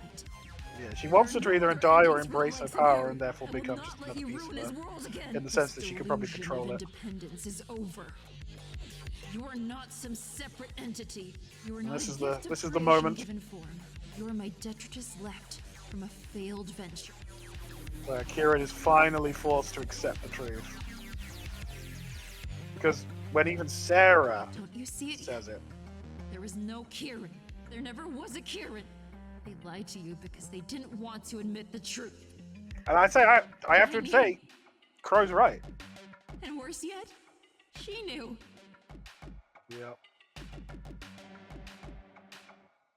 She fed you comforting lie after comforting lie, all to spare your sanity. And it was a fool's errand, for you have none left to spare. You externalized all of your guilt. You blame me. You accused your mirror of every heinous deed you ever committed. You were the one who tried to murder Victoria with those scissors. You were the one who tortured Misaki's family. You were the one who cracked Lindsay's brains across the concrete. You were the one who heard Tetsuko's cries of love and beat her to death for having such audacity. I never controlled you. You just were. You could never let go. You understood why you did those things, which is why you despise me. You know exactly who and what I am. Yeah, I think it's Anya You are repeating me. these lines, but the different stresses are key here. On this when they're from the repeating lines. You know exactly. You know Yeah. exactly who and what I am. Because you Because are like me. Crow is almost accusative there, whereas with Anya You know it's like exactly who accepting. and what I am. Because you are me. And that just gets more and more the case. Yeah, as the we go emphasis on the forward from here. you and then the R. You are a Yeah. small piece of my soul that I cannot get rid of. It just goes to show how important it is of how you say something, even if the words are identical. The stresses and strains you put on it, the emotion you put behind piece it. of my soul that I cannot get rid of. Like one's angry, the other's regretful. One Not is you. accusative, the other one is Shut up. is accepting. Not you. Anyone but you. You're me. You were always me. I knew.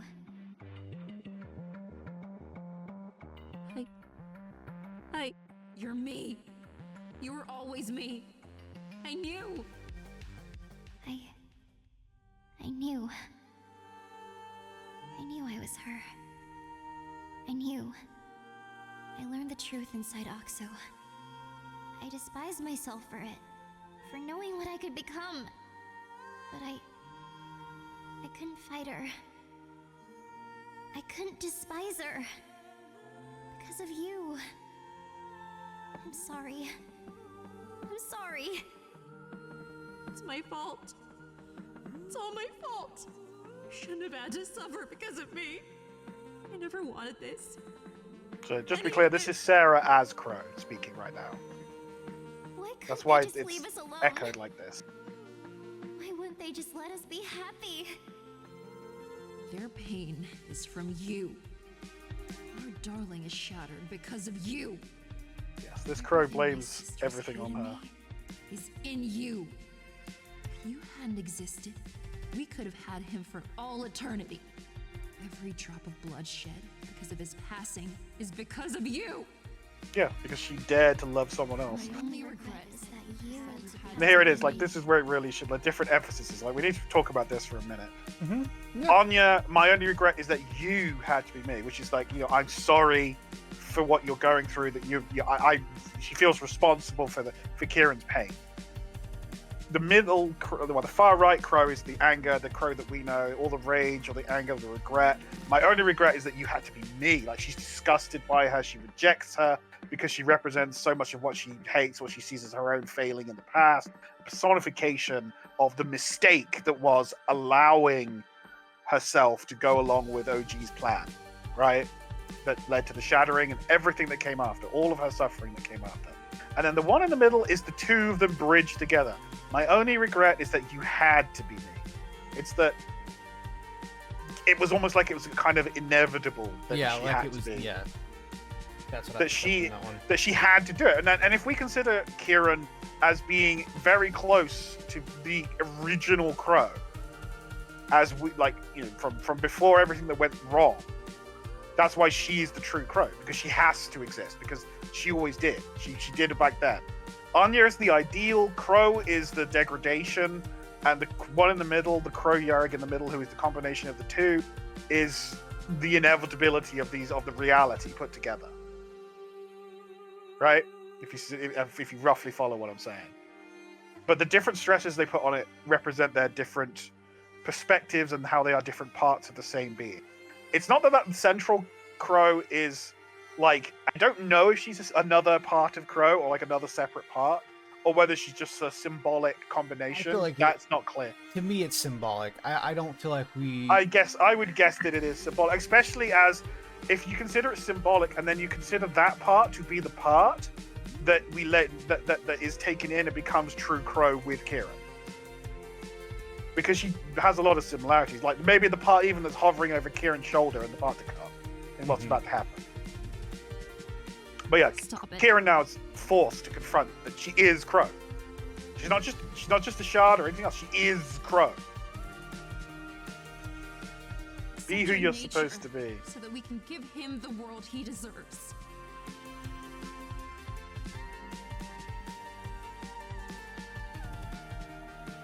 And that's the best voice Misaki can give. Just, you're you. You're the only you that matters. Even if she's not, who she thought she was or wanted to be. You're still who you are, and that means you get to decide. Her.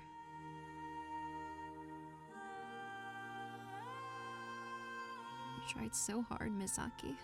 I'm sorry. But it's the truth. That's the moment everything changes. Because she, instead of rejection, it's acceptance. And that means she has all that power that goes to her. I tried to kill Vic. I kicked Lindsay's head into a wall. I beat Tetsuko until she vomited blood. I tried to kill you, Misaki. It was me. It was always me. I am Crow Yarek.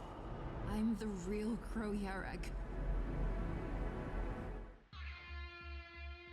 Notice that she's got, the stand changes, and it's Crow in her white form. I tried to hide from it.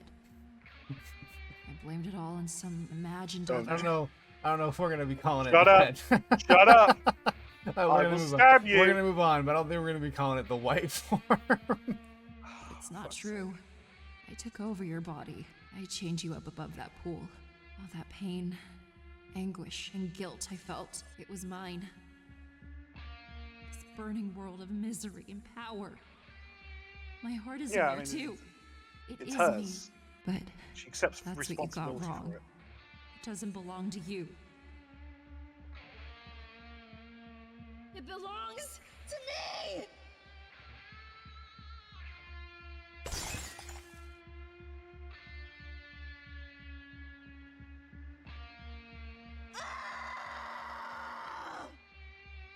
And Crow's like, the what? Huh? How can you know the pain of others? It's true. Like, it's compassion towards oneself is what it's about to talk about. Like, this is why this whole section is going to have such a resounding impact on so many relationships. Even ignoring what's going on with CJ directly, but with Kieran and Crow. Like, Kieran's acceptance of Crow here is absolutely essential, because it basically means that if you love Kieran and you love Sarah, you're going to have to love Crow as well, because they're not separable. You cannot truly separate them.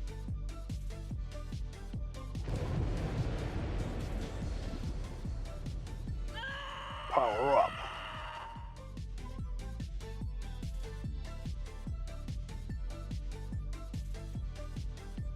The true Croyatic, the burning passion. I know what I am now. Do you? Why? The reason Tetsuko falls down and freaks out is that the power she was using is no longer available to her to be used. It's been taken away because Kieran's claimed it. And Crow's like, I am the real one, but you can't be the real one. What? You are me. You're my hate, my pain, you're every sorrow and heartbreak I've ever felt. Twisted into nothing but rage. And it's worth noting, I don't think she's necessarily speaking. Obviously she's not, but she's not speaking as Kieran here. She's speaking as Crow, as the guest, as the culmination of Crow. She's talking about all the suffering she's ever had, all the experiences and memories. You made me be. That didn't solve anything. It just made things worse. I ran. Like, it's quite possible that hurt more people. that Kieran came into existence because Crow left. This piece of Crow ran away from the rest of Crow because it didn't want to suffer anymore, which is why it's the true Crow. It's the original Crow, if you see what I mean, who felt ashamed of all that pain and just didn't want to live with it anymore and turned away from it, and that's why it was left behind in Kieran, in Misaki, I should say. Yeah, that makes sense to me. Not just as Kieran. Everyone's been running since Anya split from me. See, split from me. She doesn't differentiate there. She's speaking as Crow. Such a large part of who I am, but you weren't everything I am. Like the long-term, the consequences of this are going to be absolutely fascinating in 52. Like, how much is Kieran going to be like this when she's Kieran? You know, like it's. Yeah, I wonder how what's gonna combine and what's gonna separate. Yeah, like does she have all of Crow's memories now? Does she have access to Crow? Like, what kind of access to Crow's powers? I mean, is Crow gonna? I mean, like, because they're all separate parts of Crow. Is the Crow that we've been referring to as Crow up until this point? Is she still gonna be the same way? Is she not? Are they? Is she not? I mean, I personally think that she's gonna be much the same, but is now in a position to do something she's never had the chance to do. Really heal. Like, to actually be able to start letting go of that hatred, you know? To recognize that. Of that pain and negativity, especially if CJ will accept her. If CJ will accept her, or at least provisionally be like open to the idea, I think that would make a huge difference. It was the gift I overlooked most. I know why you hate me now. It wasn't for my cruelty, or my rage. It was because I still cared about anyone besides him. That's why I was the part left connected to Hebe.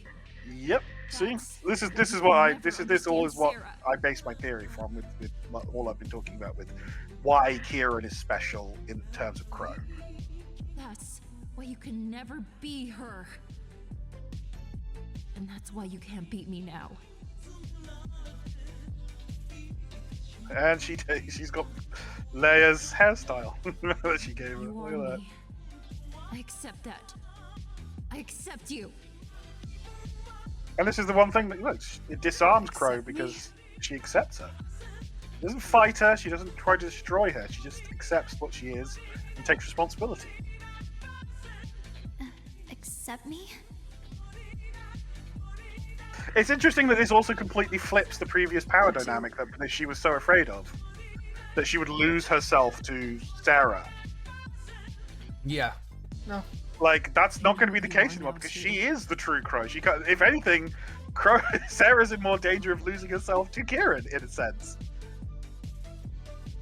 But I don't think that's a fear that we have so much. No, I do. Yeah, I don't feel like we. I don't. Not having all the information. It was only the case that while we were missing. Kieran was running away from. Yeah, it was just Kieran running away. Yeah. You are what I was. You were the proof I could be more than just hatred and anger. Proof? You knew. You knew what I was. Better than anyone. You never gave up on me. You still tried. Well, this is connecting to what Sarah says earlier. Sarah can't hate Crow as soon as she realized what she was. Because, in a very real way, Kieran was Crow. So to hate Crow is to hate Kieran, and she couldn't do that. I want to despise That's why she couldn't fight Crow either, I because want to hate it'd be, everything about you know, who fighting and Kieran what I am. equivalent in her mind. Yeah. But I can't. I can't because of you. I love you more than I could ever hate her. That's a very poignant and powerful line. And we see Sarah come back to herself as a result of it. Kieran!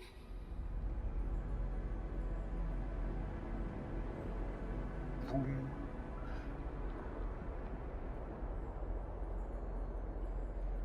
He's inside. With him. We're doing what we came here to do. We're going to stabilize his power again. It's interesting that she starts referring to CJ as him and his with the capital, the same with Crow. Yeah. Well, I Because, mean, yeah, symbolic of now, her I don't know if accepting you them. realize this at this point, but they are the same I person. will fucking stab you. But yes, you're right. I'm sorry. You do that to me as I do it to you. It's only fair. Turn about. Oh, poor Texaco. Even if it's in others. Pithy words of wisdom for her to go on with. I wonder what will happen to Texaco. They need to take the Hebe shard from her. Maybe there's a way to do that without killing her. Yeah, I mean, they'll yeah, that's...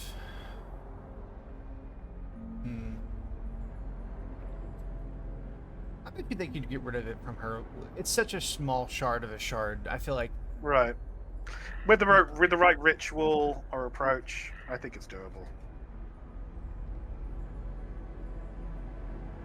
Well, that which is done can be undone sometimes. A lot of the time. But yes, Crow's going to do something a lot more drastic. This is where we get the explanation of Crow's power. Well, a plan, I should say.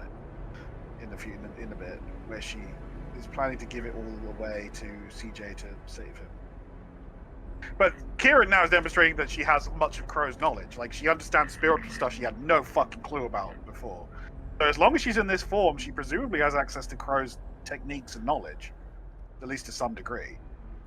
Yeah, I'm fine with saying that's probably the case, because because this part didn't get explained at all to her. At all. No. Like, she's not exactly a sorcerer in the same way Mizzy is, so she wouldn't necessarily understand it otherwise. Yeah, she's trying to channel the power and tame it so that it's not so violent. Yeah, that's probably why now Tsuchiko can now appear is just enough. But it is enough to do it completely.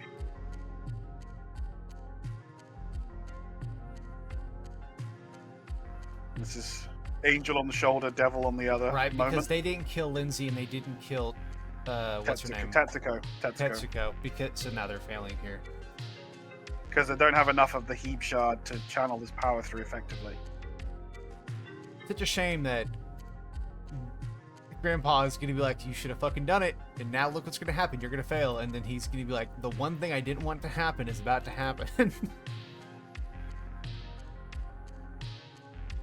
And Misaki's like, you're right, you never really understood Crow. You just saw her as an antagonist. You saw the worst and assumed that's all there was. And that's one of the key elements here, is that people are not their worst days, people are not their worst elements, you know?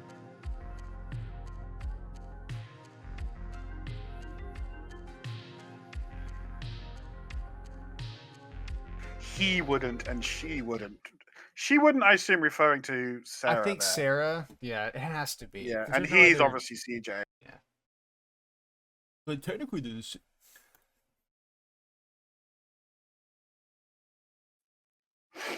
I love you, brother. I sure hope yeah, you do at this point. grandfather did not expect this. Yeah, Blindsided. which is literally completely. the one thing he didn't want to happen. Well, the whole because point. he can't imagine someone making a sacrifice play like this. And then it's no longer Tsukiko. So, yeah, it's actually Mizue breaks it's out of actually it now just Mizzy. to be herself here. Poor Mizzy.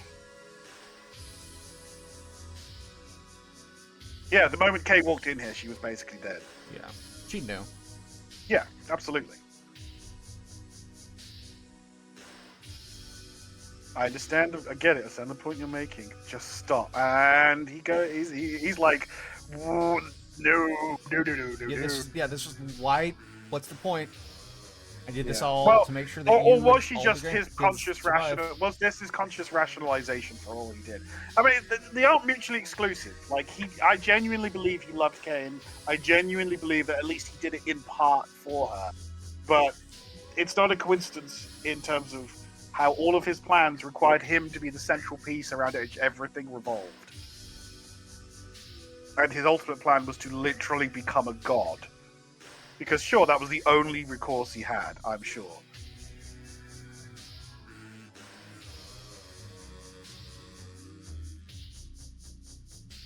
And yeah, we get his human face in the open, which is rare.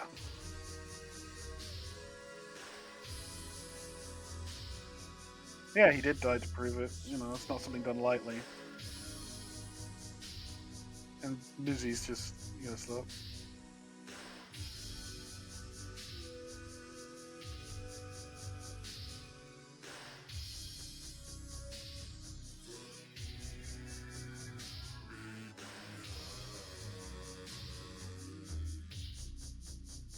Then Kay sacrifices himself now to give the power boost to the Hebe shard that they needed.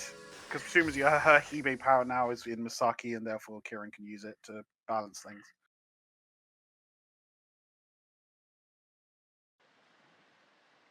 Oh, That's such how I a shame. arrived here.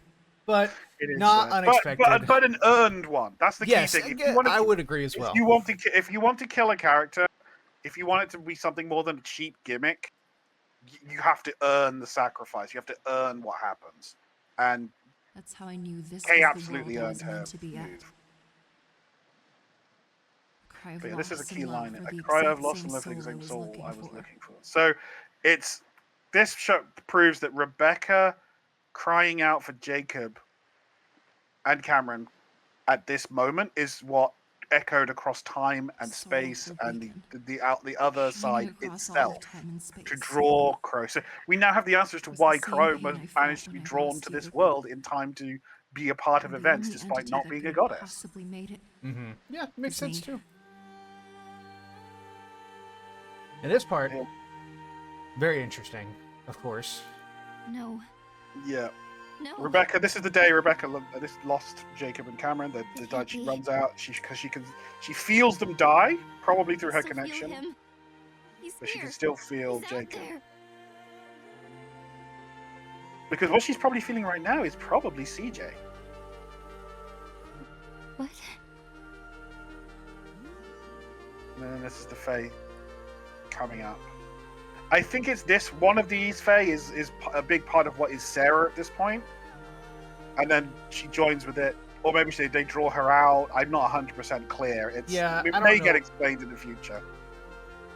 This has to be when, like, this to me, it doesn't make any sense if this isn't when Sarah's made right here. It doesn't make any sense if it's. Well, it fits because if you think of this literally happening like hours before CJ arrives on the plane here, then it fits.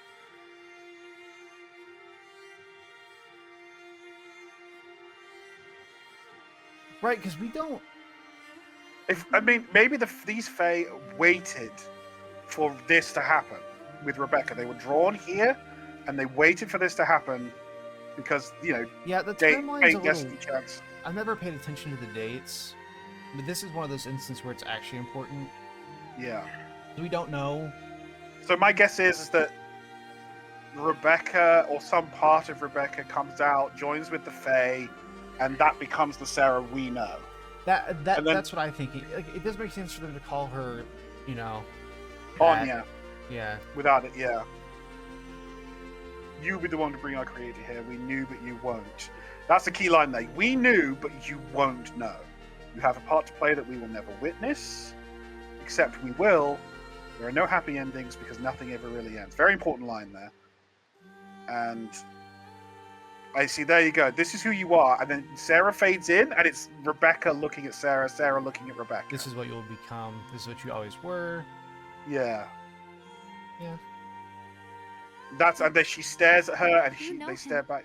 And yeah, Don't see, you? this is the key moment right here. You've seen him. This is what closes the loop of Haven't of the time shenanigans to do with Sarah and Rebecca, I think. Yeah. Please, make him happy. Don't let him ever be lonely. Give him everything he should have had. And there's CJ in the background. So yeah, and then this is the part where Grandpa's like, "This is the only moment we're gonna be able to do this because at this point, this is the moment where it happens." Because odds and you won't be able to talk if, to her again. Yeah, because she's dead. Catatonic state. Yeah, pretty much. Well, spiritually I don't have speaking, parents. yeah. Neither do you. And this You is the made combo me to love talking you. together. This is Crow, So I the did. Crow that we've known in her So old I form. will. Mm-hmm. Lover. Sister. And again, yeah, she's right. As a Fae, Mother. she wouldn't know the difference. How would I have ever known the difference? I don't know why she's me. Love is love for them. But she is me. Did I create her? A seed planted that sprouted millennia later? Or did she create me? A desperate plea of love that rippled back in time. But Anya there was met just, her here. yeah, The day that Jacob and Cameron died. There This you is go. where her transformation happened. this is where her transformation happened. Yeah. This is it, darling. This is all I am. I had accumulated eons worth of energy in my wandering for you. I didn't expend it. Not even to fight my sisters. I saved it and cherished it. All for this moment. This was my last gambit. My attempt to salvage this world for you. I Not much to tried. say here. She's just laying out a I'm plan. not sure if I succeeded. And Cameron's drawn here as well, spiritually. Hayato's here to give his 2 cents. Yep, and he's pissed. Very pissed.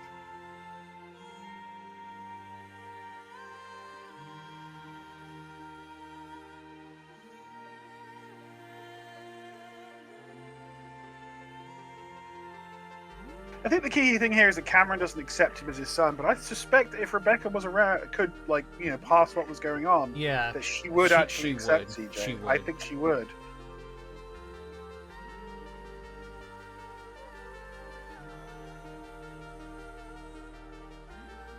It was my power. It wasn't my idea.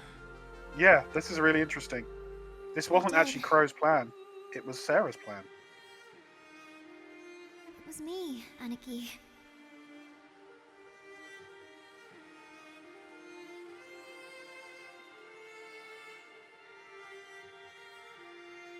They wouldn't have been hurt.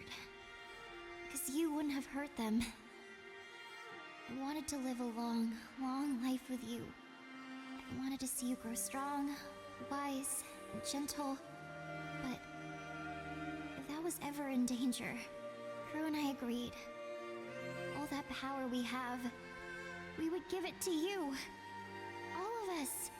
The entirety of who we are. It would be the spark that lit your star. That line's really key. Yeah. So he has the potential, is what that line says to me. He has the potential to be a creator god like the other shards of like a full shard, or whatever you want to describe it. You can make the world any way you want. Anything, everything, it would all be yours. You would finally be safe.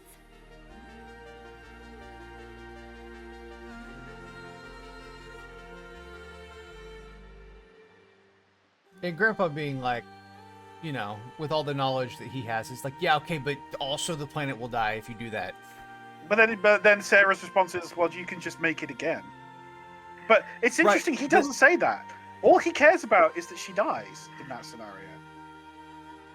CJ he doesn't respond to that. He's ignoring Hayato completely. And her answer is the same answer to Hayato's problem, which is, yeah, you just create Sarah again in a new world, but would it be the same? You could just Would you, yeah, I mean, that's very Chipper Theseus type shit, right? Like, I don't know. I feel like with the way that we've seen how things work here in this world, it probably would it be her, or would it be the her that he believes her to be, right? Yeah, Like, this is the right. I don't problem. think it would be. Just yeah. It might have worked. It is very much a matter of perspective. Might not have. It may have destroyed this world in the process. But if it did, you could just remake it. Your shardlings would But what this survive. does is really show that they aren't human. Even Sarah isn't a human. She's not thinking in human terms. No, but I mean that's Because not to her super it would be surprising. the same. You would hate me anyway. But we see Crow's pain here, like, Wouldn't you be glad I was gone? oof. It doesn't matter now. I can't. It's not up to me anymore. I'm sorry, darling. Eons of preparation and waiting and planning. And this... God, she blames herself is the even best I could now. do. Like, I So think sorry. that level of self-loathing is just unfathomable. Jacob! And here's our Jacob, girl. I'm here. I'm here.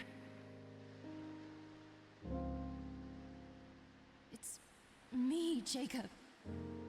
It's always been just me. Yeah. It's always been just me. All three of us. It's been me all You're along. as beautiful as the day you made me. Grandpa, don't you even consider anything else? You were meant to die, so die. So die. Yeah. And he assumes, because it shows that even now he is still looking down on CJ. Like, does he think CJ's just going to go around just spend the rest of his time fucking until like that he has no like until agency? Until something fucking happens, I guess. Like, yeah, like I feel like he still feels that he's the only one who can do anything, so everything has to go according to his plan because no one else is as competent as he is. Even if there is an element of, oh, I did this for Kay, which I do believe is there as an element, I still think that a huge part of it is just his ego. I know. I don't either. I don't know what the answers are, Jacob. I can't promise you anything like what they can. But that's the truth. And that's more than you've been given until now. Please love him. Let him know how special he is. He was born for a reason. I know it. Please. All I can vow is that we'll look for it. Together. Echoing almost the lines that he gave to Kieran to snap her out of when they first met, when he goes inside. I thought that was familiar. Yep. As the people we She's are, repeating those lines back to him. who we really are. More or less. I'll help you carry this burden as far as you're willing to walk. It's all I can do. For you, and for all of them.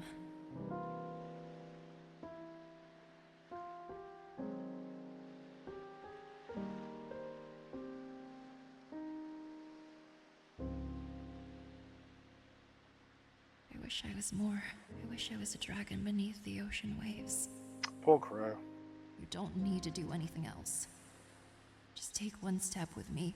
If that works, then we'll take another step. We'll try to find that happiness she wants for you. That's it. There's no one I want to walk down that road with. And then again, echoing the line that he gave to her, quotation marks her, earlier in this chapter. You fuck. Oh, you have to be exact, otherwise it's going to be confusing as hell. No, I know. We can't just call them by their names and mean that because he was person. talking to Sarah earlier, but not that Sarah, a different Sarah, but not the Sarah that we think is Oh right my there God. right now. All right, we're fucking moving on. Okay, I'm just saying, you can't have it both ways. You got to We pick. can, as long as we're not stupid about it. You think a lot of our viewership that I don't. I'm joking, of course. Everyone who watches the Oot Cast is peak. Okay, so closing remarks. Closing remarks. If we jump back to the main menu from here. Yeah. That's really So we can important. see. Hold on, I just gotta make sure. Okay. We see the changes that have come. For those who are the uninitiated, if you go back to the main menu, which is now different, out of time. Because no that's longer how out of much touch. time is left for this episode.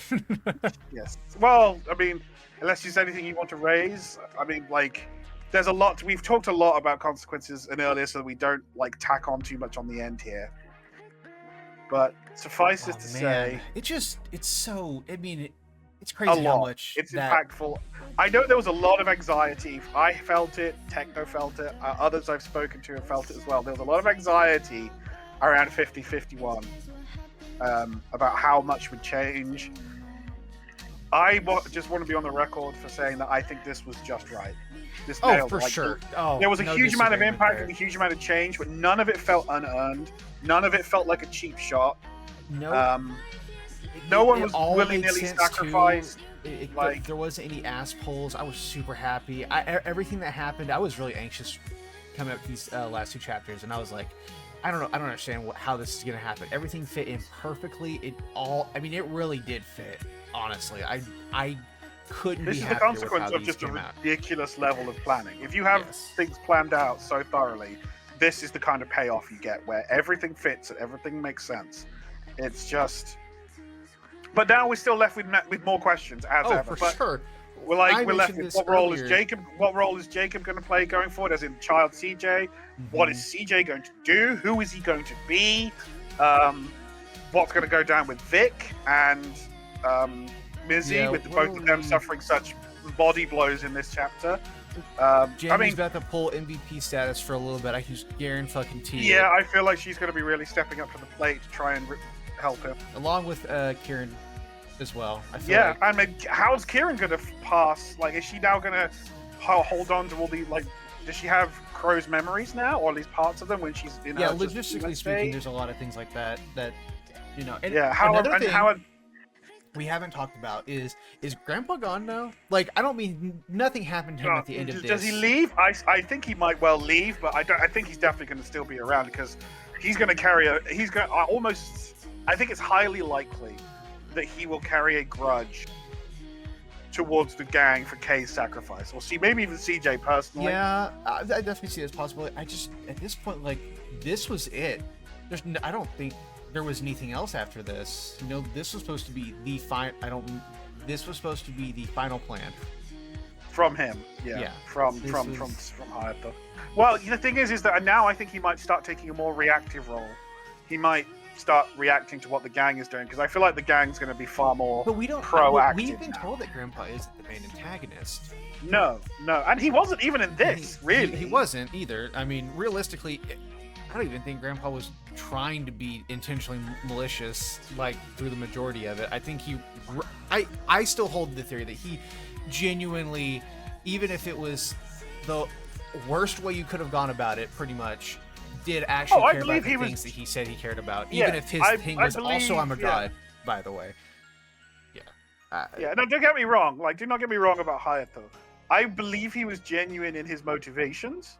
It's just that his, like, narcissism and egotism influenced how he went about fulfilling these motives in a negative way. That's the problem. Yeah, and he did a lot of the talk, like, everything he talked about throughout these, especially last chapter. He was like, he just guessed a bunch. Like, it was educated guesses, to be sure. He just didn't know a whole lot, and he got a majority of it right. But the thing is that the holes in the knowledge that you have in the universe of Oot are, like, tend to be really essential and key things. Like, as the theory crafters do, like, as the theory crafters for Oot, like, yeah, like, this is why I genuinely think I'll never get higher than the 95% that Anon has given me for guessing stuff and figuring things out, because like, there's so much a case where a key piece of information is either misinterpreted by me or others, or it's an unconscious assumption is made which trips us up completely. But yeah, 50-51 is fantastic. Just incredible. It's absolutely, it's so Can't good. wait for what's next. Absolutely. Yeah, And- 52 is going to be heavy on the Fallout, and then we're into Ash's arc. We're into Ash's arc. And That'll guess be what, guys? February. This isn't the worst that it gets. Apparently, we have Yes. that to look forward to. It's Yes, so fun. per word of God, the emotional low point is 58. Speaking of per word of God, if you haven't let Anon know that you really did enjoy these two chapters, I'm sure he would absolutely enjoy a nice comment. You should absolutely go He let him know would. that No, you like, really no joke. like No, this. yeah, no joke. No, like, no because joke. I know he himself was nervous about how 50-51 would be received. Like, as he might give the impression of being so a very in control guy, but everybody is only human, even Anon mostly. Please go give him a nice comment about how much you like this, because this was And incredible two chapters. credit once more to Anna Curser for her excellent work. Of course. With voice acting, Can't forget that. the various parts of Crow. It is no really means. I sold mean, even me on the voice even acting. like, you know, yeah, it is. In my opinion, that was some professional level voice acting from her. Like, not many voice actors, even like big names, will take on a role easily where they're playing three characters who are the same person but not. Yeah, and she made them pretty distinct too. Like, I could tell it was still her, but, like, it was different enough that it wasn't like it was just a little bit like, oh yeah, that's kind of different. No, it was. It was consistent enough too. Very consistent. Different enough to differentiate without being so different it doesn't sound like each other, which is what you want from this kind of thing. So yeah, kudos to her. That's all I've got. NB as well deserves an honorable mention for a lot of the back end Oh, work. of course, yes. Out of Everybody that that, works so on this. big shout out to NB for the quiet toiling away he does there, and Snow, of course, and Shane, who all contribute to the Out of Touch experience. I didn't think Snow doesn't do anything. No, I'm just kidding. Whoa! Throwing Snow under the bus like that. It's okay. I'm only repeating what he says all the time. Snow works on the combat, which is coming soon, guys. We swear. Oh, I won't make a comment on that. I love you, But Snow. This is some petty revenge for all the English jokes that you make at my expense.